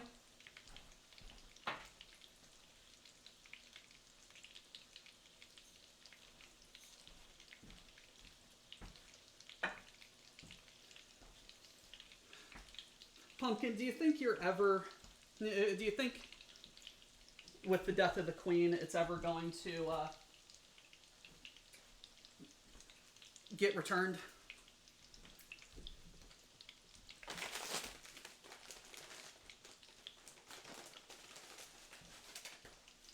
Squish only works for steaks. You know what? No, don't answer that. Let's not get into politics here on a cooking stream.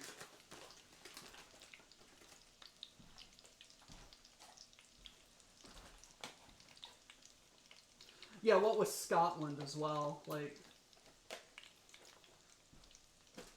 it's absolutely crazy.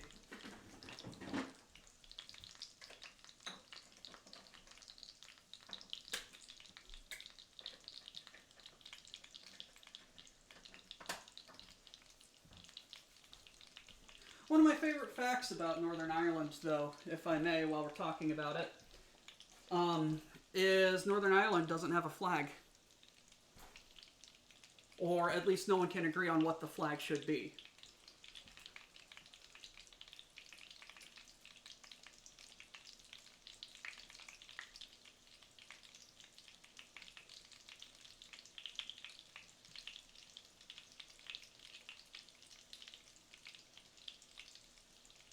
Oh yeah, no, 100%. Like, you can't fucking... Because Ireland is still EU. Ireland is still EU. And you can't build a wall around Northern Ireland without seeming like a certain American politician.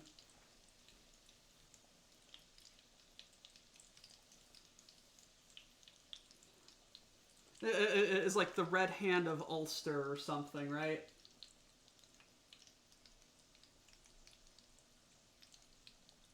Yeah, just toss it in the oven for 20 minutes, which is what I'm doing. I've got my oven set to 200, and I'm just popping all of my cutlets in there after they're done frying.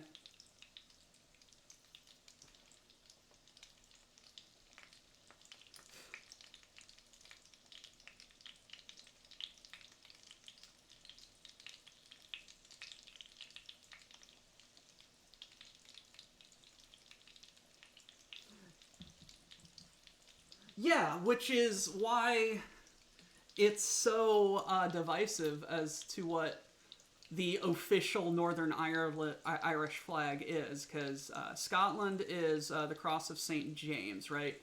The powder blue and white X. England is white background, red cross. Wales has that weird dragon. And Northern Ireland is...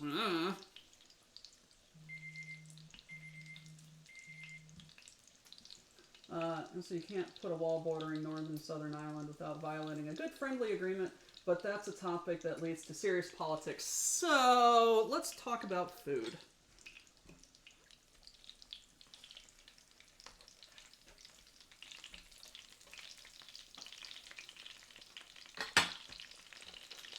Let's bump up the temperature to about 400 now. And there we go. So, what with everything cooking now, let me clean up a little bit, and then it will be everyone's favorite taste testing portion of the stream, the alcohol portion of the stream.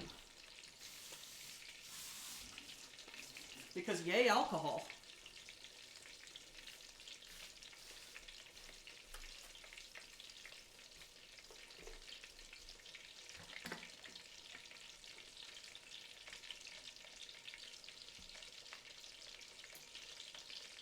I'll tell you a funny one. My home country has what I've been told is the blackest sounding name ever. Jesus Christ, that is the blackest name for an Irish county I've ever fucking heard. Son of a bitch, that's hot.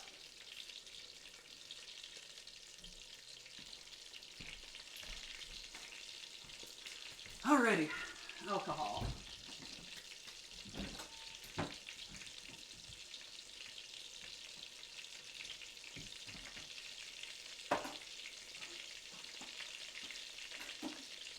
Yeah, let's do this. Alrighty. For legal reasons, that was a joke. The reason it's the blackest name is actually an interesting historical note, though.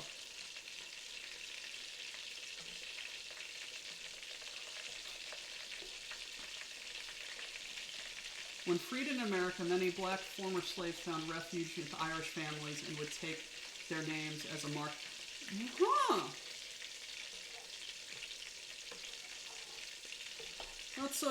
That's interesting.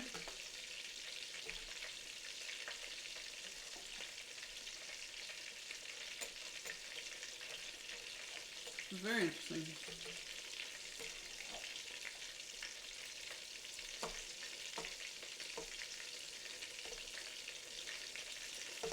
Come on, get out of there.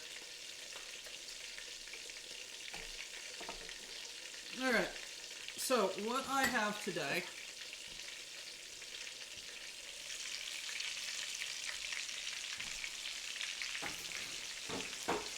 is Sandeman's Founders Reserve. I was talking about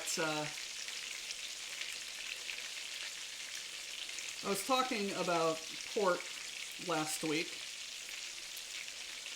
and my birthday is coming up soon, so I got myself some port.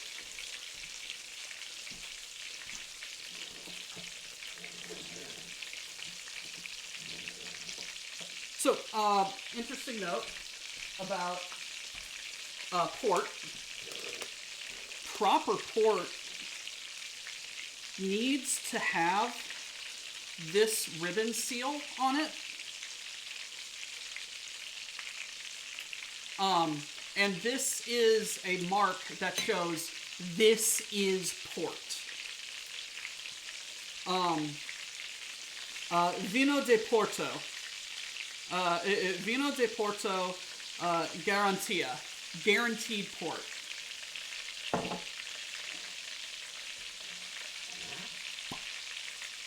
Ooh, look at that cork. That sucks. Stay healthy. Be healthy, alright? Don't starve yourself. Do what's follow your doctor's orders. Oh, that's very sweet. Very sweet. How much time do I have? 50 seconds. Places, everybody.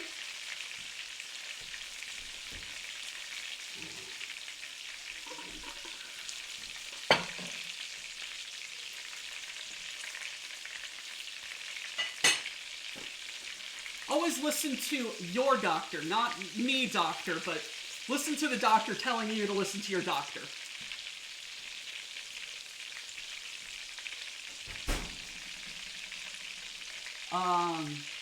Starvation diets will make you pile weight on after they end as your body tries to protect from future starvation. Yes.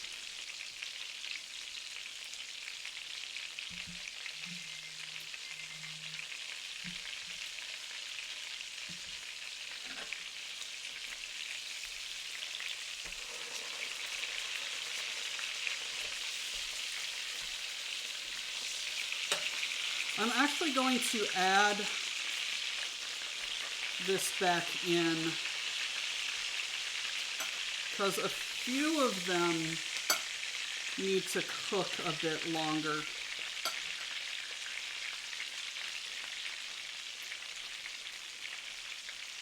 So I'm going to set a 2-minute timer and do that. Alrighty. Oh, I love that sound.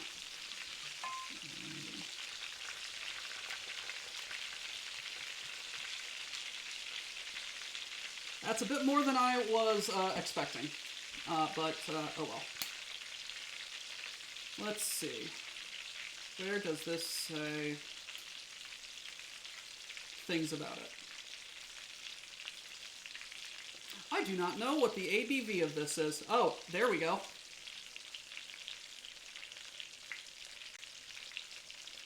That says 20% ABV.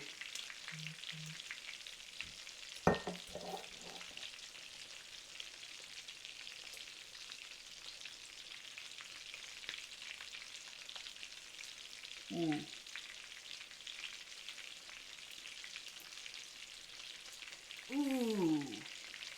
Ooh, ooh. Ooh, yes, yes. That's very sweet and spicy. It's got a very spicy flavor to it. I think that has to do with what it was aged in. But it's also like very sweet, and it's got like some really good just vanilla aftertaste to it. It's very good.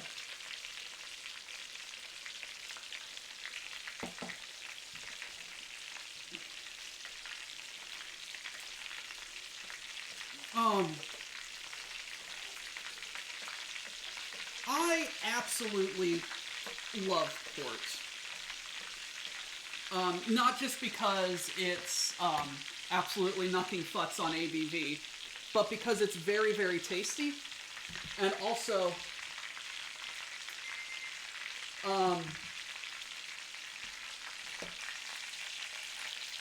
yep, there we go. And also because of another movie tradition with my dad.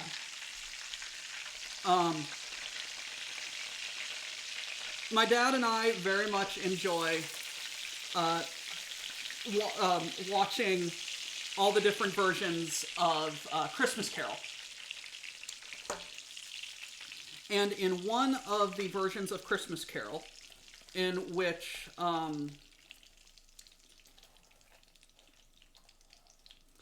Jesus Christ, what the fuck is his name?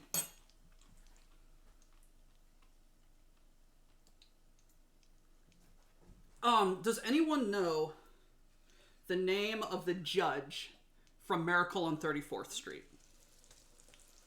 He played Bob Cratchit. And in the 1938 version of A Christmas Carol. And then Reginald Owen was played Ebenezer Scrooge. If you are up to date on your Disney,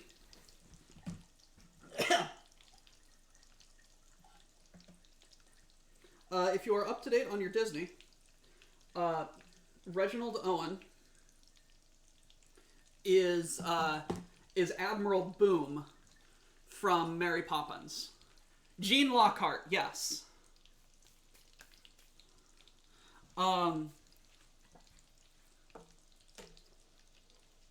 There are tons of versions. Yes, one of the earliest versions my dad has is a 1920s, I forget the exact year, silent version. He's got a version from 1931, which looks really, really dark due to just how old the film is, but it's like the first speaking Christmas Carol.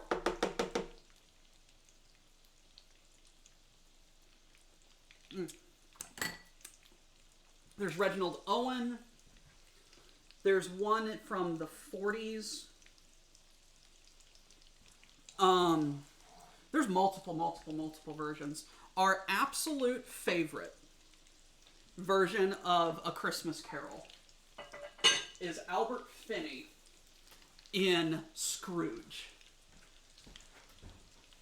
We were going to write him a letter a couple of years ago. And we're just like, hey, let's write Albert Finney a letter saying just how much we enjoyed the movie. And basically, like, thank you very much for bringing this, being a part of this wonderful film. And then we looked it up, and he had died like 3 days prior. Anyway, back to Port and Reginald Owen and Gene Lockhart. So, in this 1938 version of A Christmas Carol, Fred, Scrooge's nephew, comes to visit the shop, and he talks with Bob Cratchit, and says is just talking about how bleak the office is, and he says, "I have something that will make the place less bleak," and he pulls out a bottle, and Bob Cratchit, Gene Lockhart, says, "What is it?" And Fred leans in and says, "It's wine, Bob. It's a goodly wine. A wine that races through your veins with little torches. It's port, Bob. The fifth essence of the Christmas spirit. This'll play it." And we just fell in love with that quote. And then we've, like every time we watch any version of Scrooge, we're always drinking port. And then I just like port anyway. You have to treat it with respect, though. 20 ABV. That's like almost liquor territory. Yes, it's a wine. Yes, you don't drink wine like you do beer. You don't drink port like you do wine. It's very much a treat, a dessert.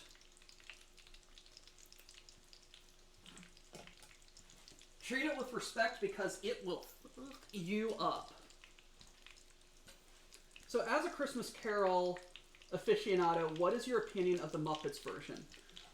Only seen it once, but it is a very faithful adaptation and very good. It is my second favorite musical version of A Christmas Carol, mostly because my first favorite is the only other musical version of A Christmas Carol, Scrooge. Never seen the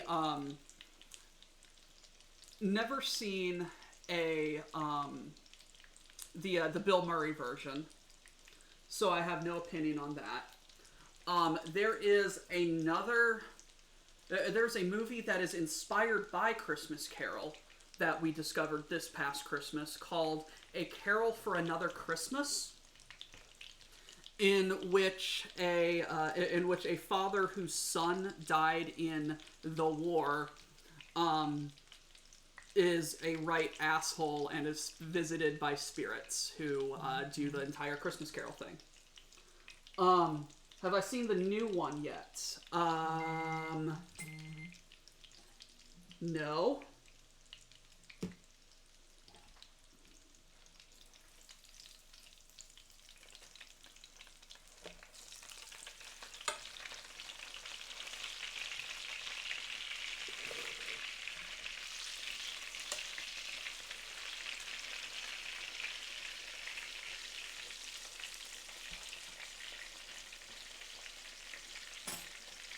I have not seen the newest Christmas Carol. Oh, the Will Ferrell, Ryan Reynolds one. No, I have not. I want to because I love both of those men.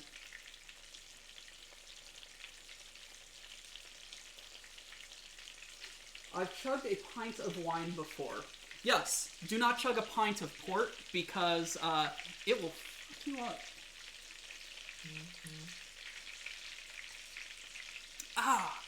Yes. So sweet. Right in the sweet feels.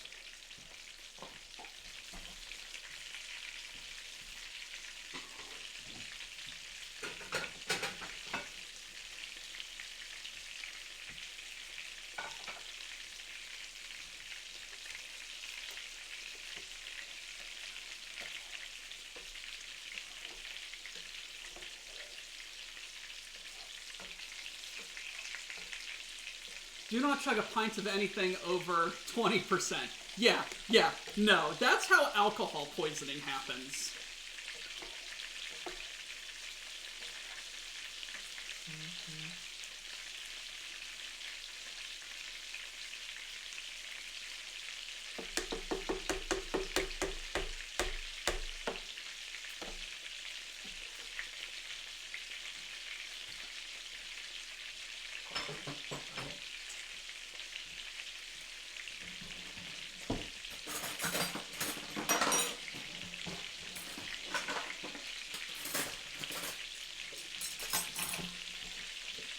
Another small glass of port,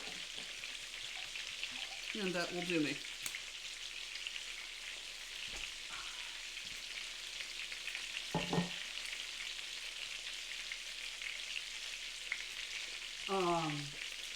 Do not, and certainly not a third of a handle either. I've heard the term handle before, but I don't have reference to how much that is. Do not chug anything that is used on wooden ships to weatherproof sails. Good advice. I wish I had listened to last year. That's how memories are unmade. I've always been of the opinion that that if you have to chug it, you should instead drink something you really enjoy drinking. Typically it's 1.7 liter. Let me see if I actually have a handle in here.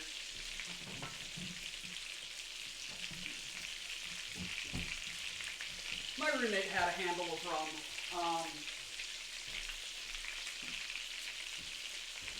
It's called a handle because traditionally the jug had a handle on it. You know, so you just pick it up.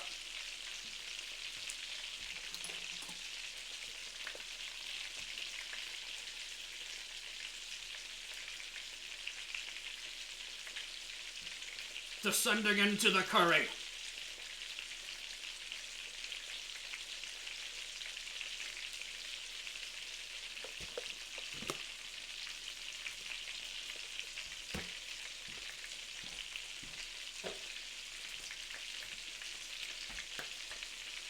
I really want my rice to cook. It's 10 minutes away. Shit. I should have started at a couple of minutes. I should have started it when I started cooking the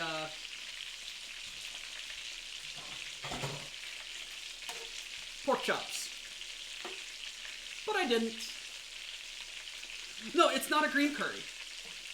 It's just all the vegetables in it. And also the spice mix that A and B, or S and B uses. One of the interesting facts about Japanese curry is the mild stuff is really, really sweet. And in fact, I think one of the first 3 ingredients on the package of curry roux that I have, long since thrown away, says one of the top 3 ingredients is caramel. So this is a very sweet curry, which is why I likened it to beef stew. If I wanted to, I could not make the pork chops, and instead I could have cut up some stew beef and chucked it in here and served it like that.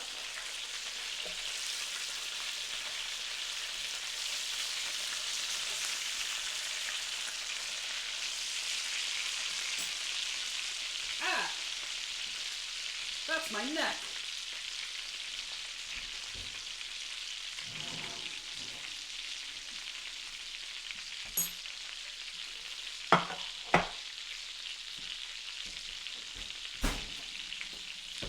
Fuck! I forgot to add the rice vinegar. Fuck me. I like adding rice vinegar to Japanese rice because it just makes it a little sweeter. Gives it a zing. Oh no, you burn yourself, you pork fiend. Yes.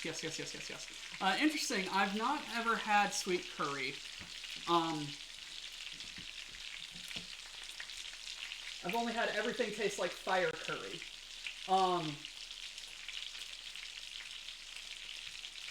Better late than never. Fourth wall test. What? Welcome, fourth wall test, to the BPL. Glad you can join us. Food and drink. Okay, there we go.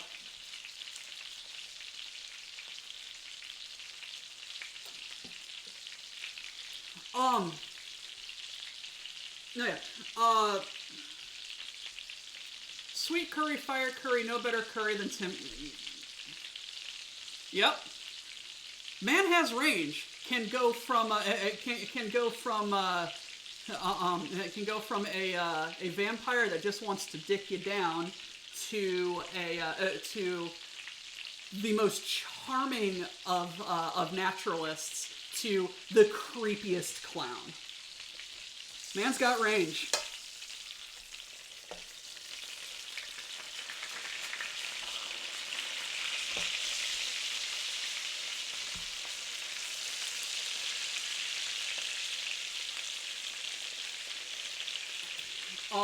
Anyway, curry.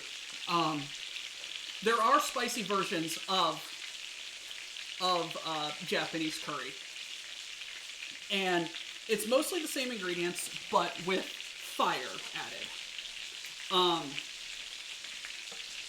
It's enjoyable. I like it. But, yeah.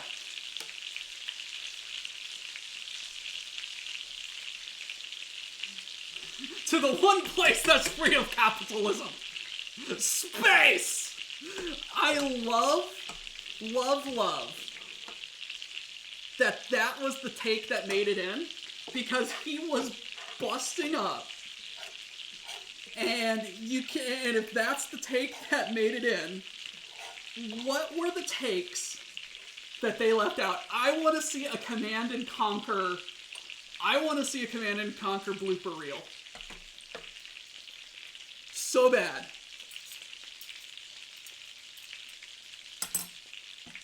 Alrighty. There we go. There we go. I'm putting this on my plate. I am unplugging this, and I am moving it here. And I am putting the lid on it. And there we go. And I'm going to put this back in the oven.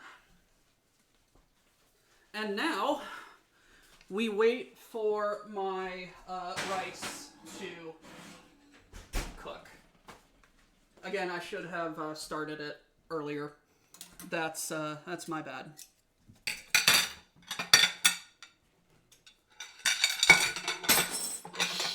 Shit.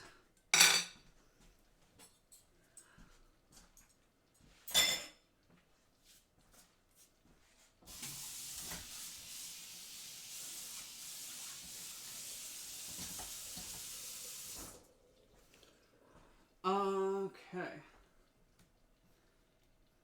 Where I live, there is no real Japanese community, but we have a large East Indian and Sikh community, so I've never tasted tasted many non-Indian curries. I want to see a Command and Conquer with all the cutscenes replaced by the respective blooper reels, right? You're not going to throw in your rice vinegar now, or is it beyond too late? On the upside, holy crap, there are some fantastic Indian restaurants nearby. It's in an Instant Pot. My rice is in an Instant Pot. I can't throw it in now because, yes, it is beyond too late. My wife and I grew up with white rice, and my wife grew up with white rice, and I grew up with brown rice. It is a constant dining room debate. What's your name? Censor Lamponis. I'll give you a compromise. Goldenrod rice. It's genetic. It's the rice that has been genetically modified to produce vitamin D, and that gives it a golden color. It's apparently very tasty and very good in good to grow in places where food is scarce but rice production is high.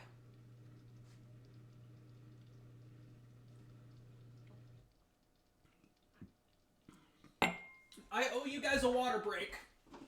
And I'm not just saying that because I just swallowed wine down my windpipe.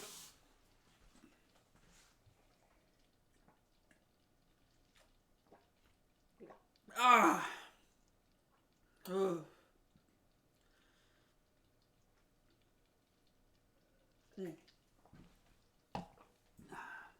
That golden rice will grow in damn near everything, and it's wonderful because of that. Yes, it is. It's been bred, genetically modified to produce vitamin D, and other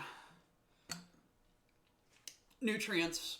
And it's just been bred to be the heartiest fucking rice. I want to try it sometime. I want to get some. And by all accounts, it's very delicious.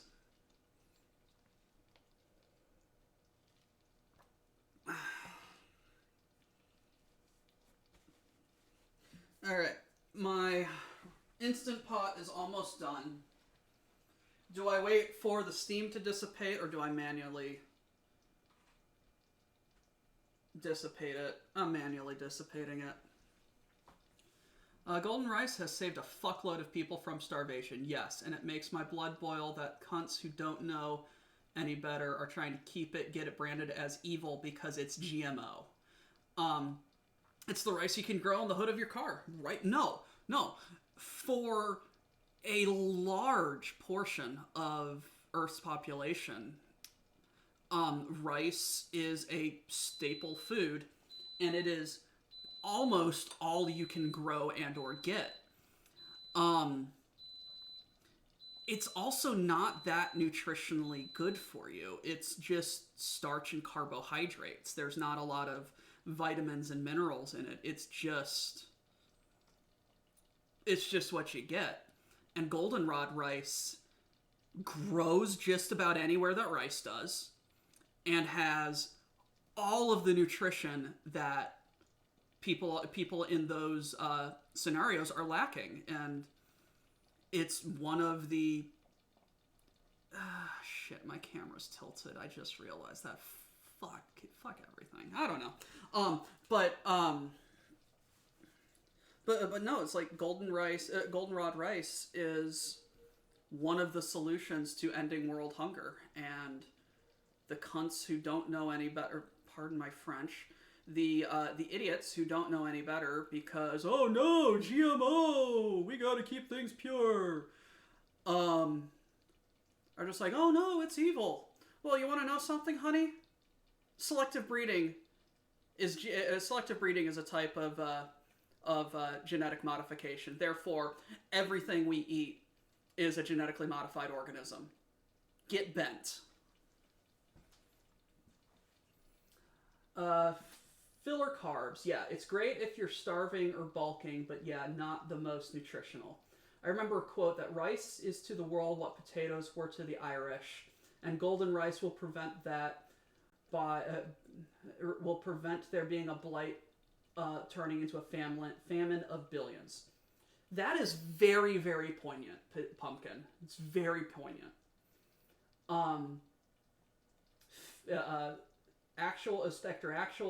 Facts. Facts about about breeding. Oh no, this tomato is 30% bigger and contains extra vitamins. How dare they? Genetic purity isn't actually a real thing. There's no such thing as a pure genome. Hey, you guys want to? Hey, do you guys want to get your minds blown? You guys want to get your minds blown? Broccoli and cauliflower are the same thing. Broccoli and cauliflower are the same thing. I think broccoli and like cabbage are the same thing as well. A lot of vegetables are the same plant, guys.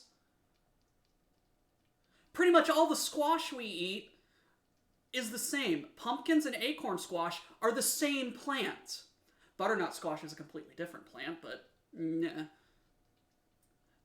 It's this thing called cultivars.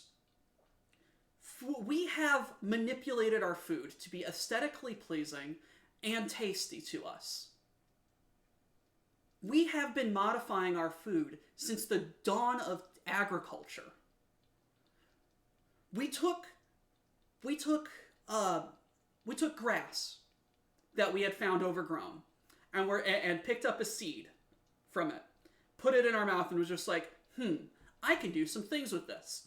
And then decided to put it in the ground, and civilization happened. And we've been doing that same thing ever since. Just with more different, we found more plants, we found more animals.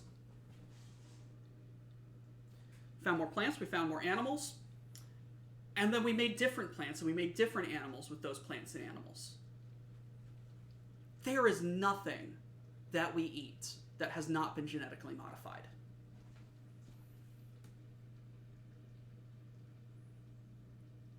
You can hear cauliflower growing.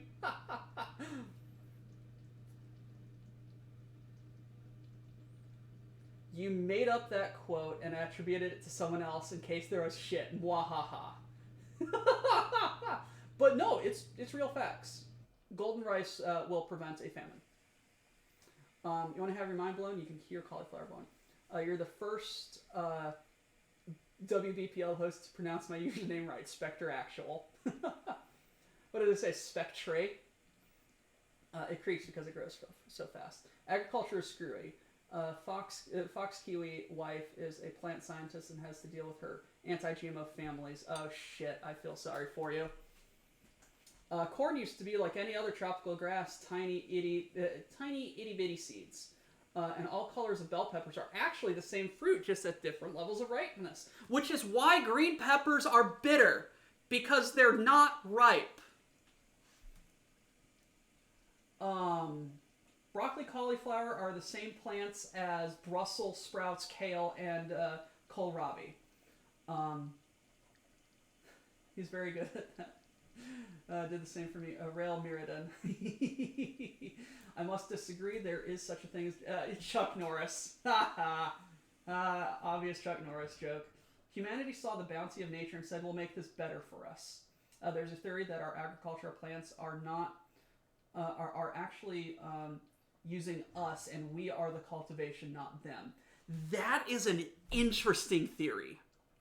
That is an interesting theory because there are a lot of agricultural products and animals, plants, all that stuff that has evolved, co-evolved with humanity. We have become the way in which they spread. No, I am deadly serious, by the way. You can hear it growing.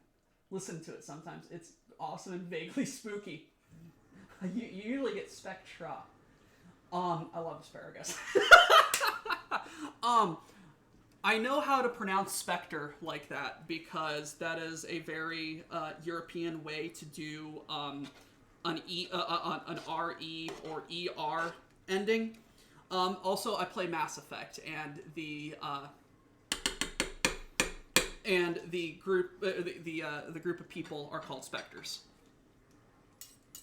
Also, I just know how British do like doing the RE instead of ER because Americans are contrarians. That just reminds me, trees share a hive mind through their roots and will actually share nutrients to help injured and sick trees. Yes! The mycelium network, or something like that. The mycelium network. Trees and fungus have co-developed. Plants have fungus growing on their roots that fix nitrogen. Fixing nitrogen is breaking down, I believe, like N3 and turning it into N2 or something. Taking some form of atmospheric nitrogen and turning it into a form of nitrogen that plants can use. This mycelial network spreads across forests or whatever plant field there is. And using that, and sometimes their own interconnected roots, trees will communicate with each other. They can identify predators and send nutrients to one specific tree to help it fend off a predator or a disease. And they can actually sense when a tree is beyond repair and will start withholding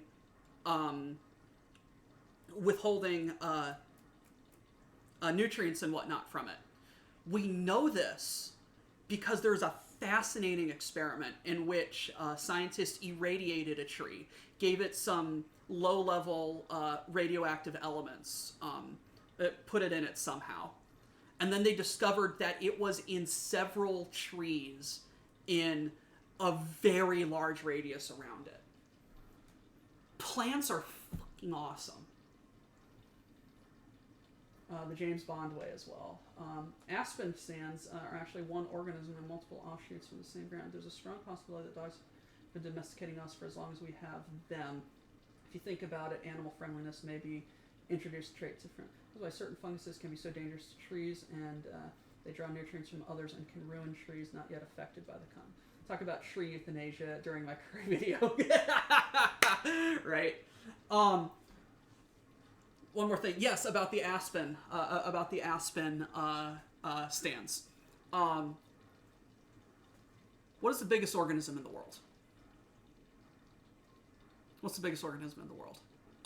There are some estimates that by total land mass, there is a fungal mycelium network in Idaho, I believe, that covers several square miles.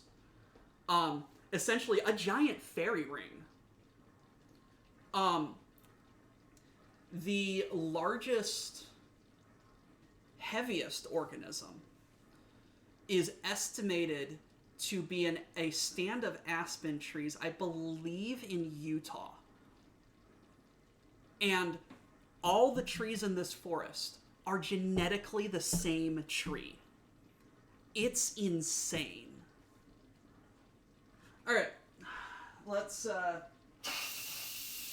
get this steam out of here. This rice is good.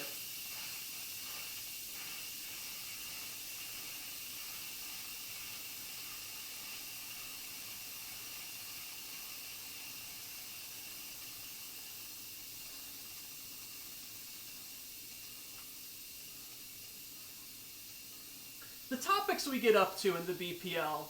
Oh, wow.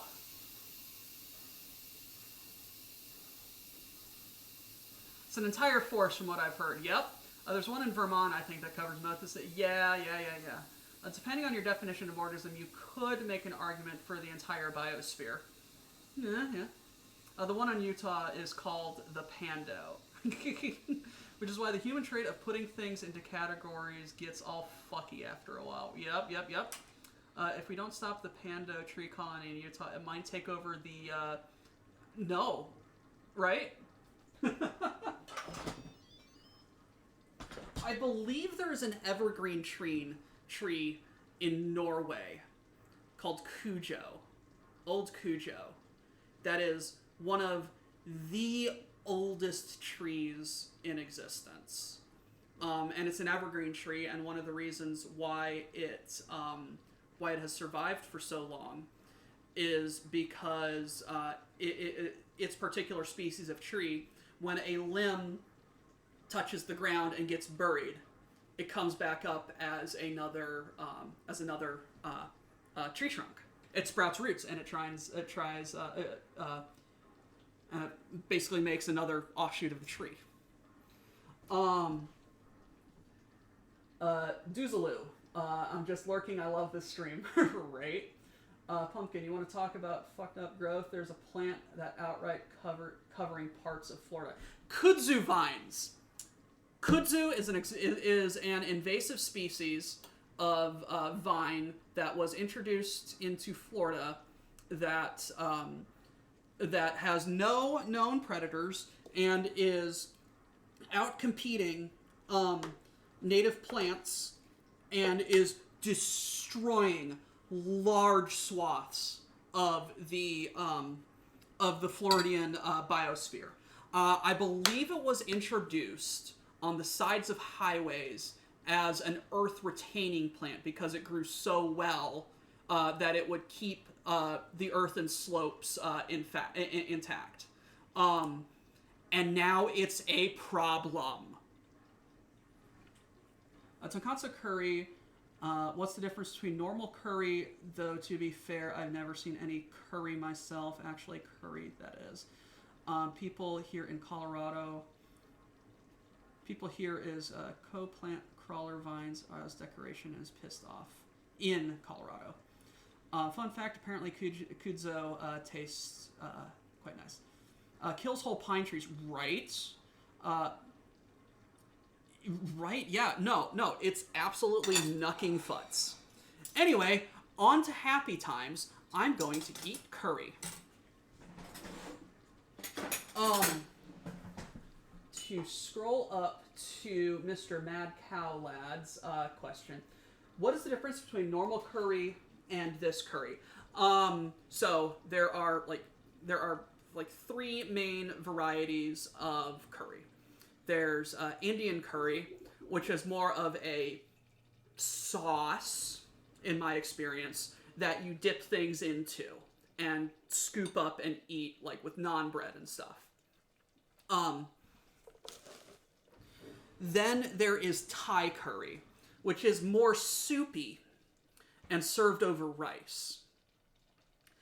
Then there's Japanese style curry, which is very Western inspired. It's almost stewish.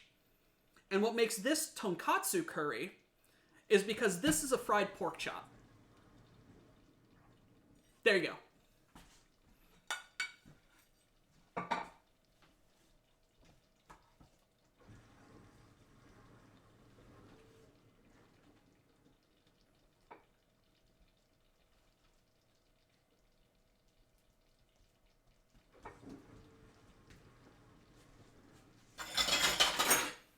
There we go.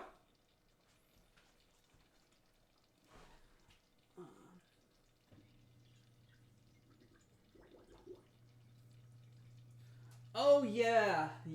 Trees are fucked. There's a funny sequence of events in which they started releasing goats to eat the vines. It wasn't working as well as they thought. They were confused as to why until the alligator population started skyrocketing. Little apple of death. Yes. God, plants are bastards. Part of me kind of wants to get one of those and plant it on the property of someone I truly hate. All right. Guys, don't use plants as warfare. That's not nice.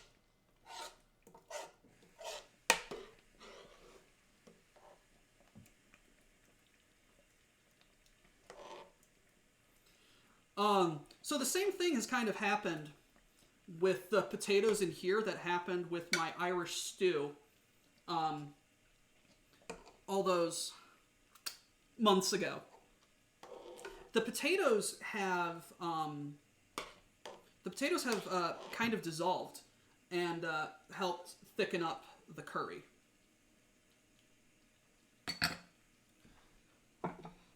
There we go.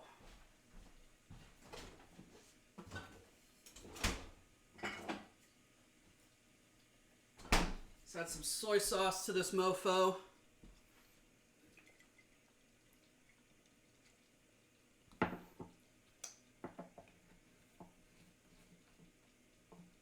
Archery begs to differ on plants as warfare being appropriate. Don't import plants for warfare, that's how you get the Australian super spiders, right? If I was really wanting to fuck with someone, I'd stick some Japanese knotweed around their house's foundation. Ooh, Jesus. And only bastards aren't worth the prison time. Alrighty, so here we are. Here is the curry. Served the pork chop, covered with some of the curry, served with rice, also covered with curry. Added some soy sauce because I like soy sauce. Yeah. Let's get eating.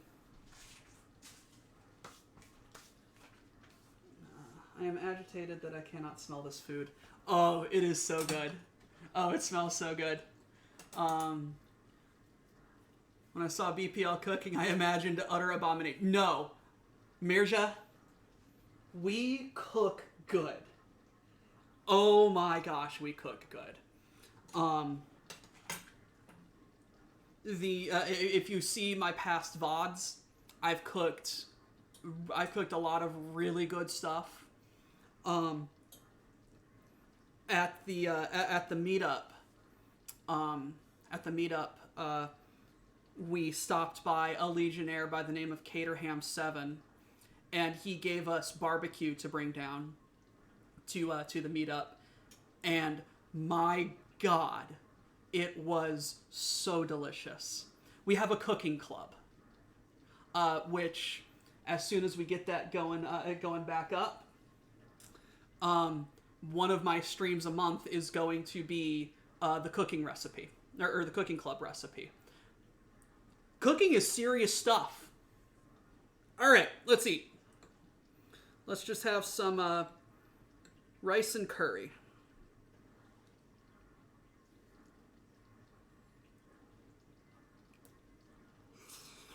Woo! Hot.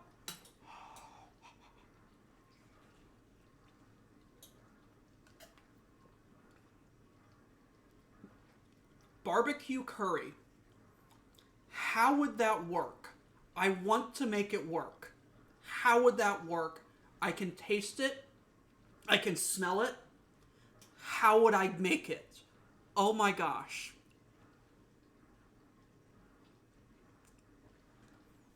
Any invasive species can be solved by the application of incendiary weaponry. If it doesn't work the first time, you're a coward for not using enough. I mean, I assumed y'all knew how to cook and eat, but y'all are also responsible for spaghetti soda pop. Yes! You're 100% right. We are responsible for quite a bit of fuckery. It wouldn't be the BPL if it wasn't. We just also take things seriously occasionally. Like we take fuckery seriously. I take cooking seriously. It's just that some other members take it into weird directions. And you're introducing more invasive species. We must all now start working together on the logistics of barbecue curry. Some to make espresso chili. Oh my gosh, no, that actually sounds pretty good. Made a half-decent beetroot curry. It went well with beef. Welcome the Great British 83 with your first time chat. Pretty sure it's a matter of record that BPL cooking is in fact war crimes. I've seen the Fiesta Pale video. Yeah. Barbecue is actually is already close to tonkatsu sauce. For barbecue curry, start with brisket. Oh, yep. The best serious discussions have happened amongst serious people. I'll start adapting from there. Yes. Shitposting is very serious business, right? Maybe an oil or sauce to combine all the flavors and the rice absorb the flavor of the barbecue. Back, did the food taste good? I am currently trying to talk with people. Now, welcome to the BPL, where we make food here and post shits. No, wait, no, shit post. Yay. All right, anyway, it's very hot. It's very hot. Temperature.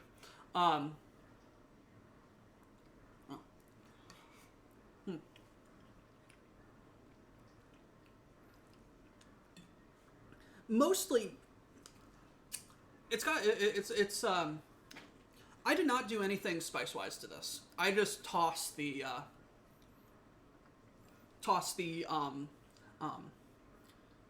spice mix in. So I do nothing with the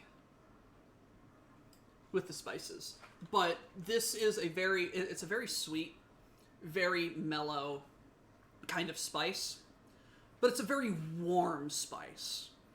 It's a very inviting, friendly kind of spice, cut with an undernote of very sweet, slightly sweet, coupled with the recipes or with the vegetables. It's just a very tasty delivery vector for vegetables, which is why I put peas in it, because I don't necessarily like peas. Put a bit of butter on them, salt and pepper. Yeah, they're peas, but this is a delivery vector for peas for me. Quote, rather than good food and shit posting, rather than the other way around. Aren't most spices supposed to be poisons to keep bugs away? How's that friendly? Yeah. Alright. Now the porky chop.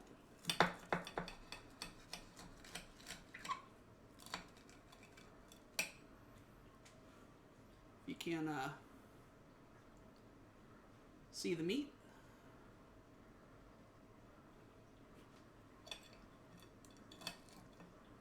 Cooked nice and all the way through. Let's get some curry on this fork.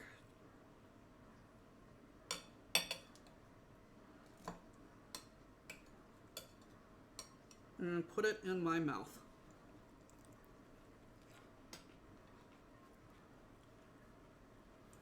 Mmm. Mmm.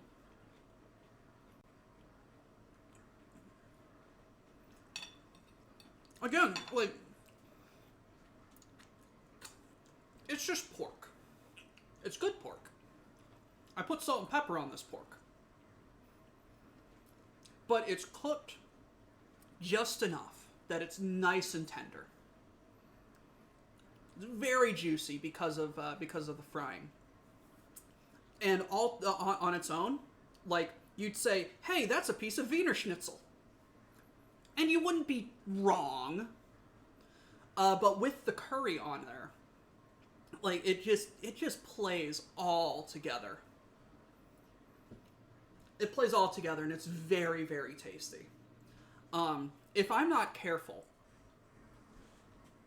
that entire thing of pork and this entire pot of curry will be in my belly before I go to my birthday party with my friends that we are all sharing. And I will be a very happy boy. A very fat and uncomfortably full boy, but a very happy boy. I prefer spices that kick my teeth in. Plants keep making defense mechanisms to stop things from eating them, and it just makes them tastier to humanity because we don't kill them. Right? must get dinner or I will start licking my screen. Yes, that is my goal. To make you lick your computer screen. But no. Speaking of spicy,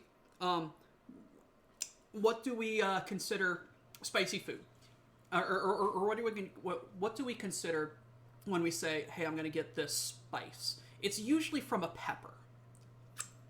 Habaneros, jalapenos, cayenne, Thai chili, ghost peppers, right?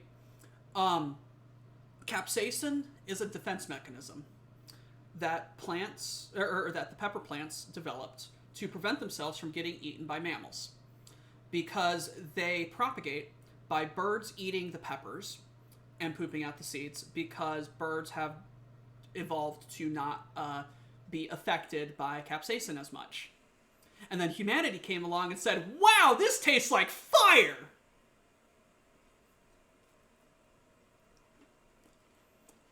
I'm gonna eat more of it.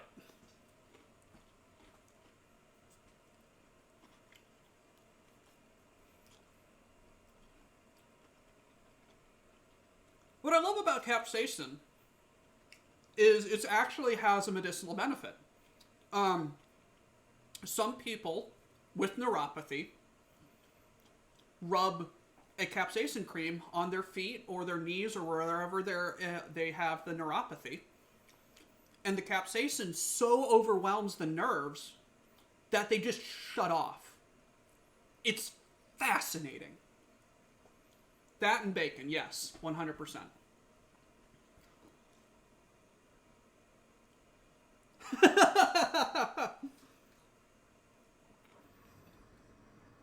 Right?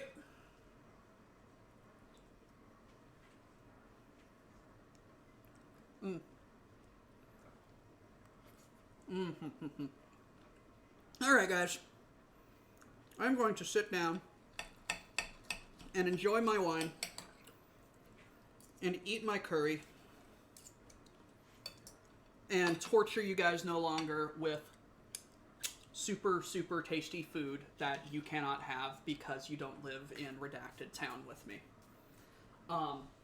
If you do, however, hit me up and I'll share some with you if you can get here.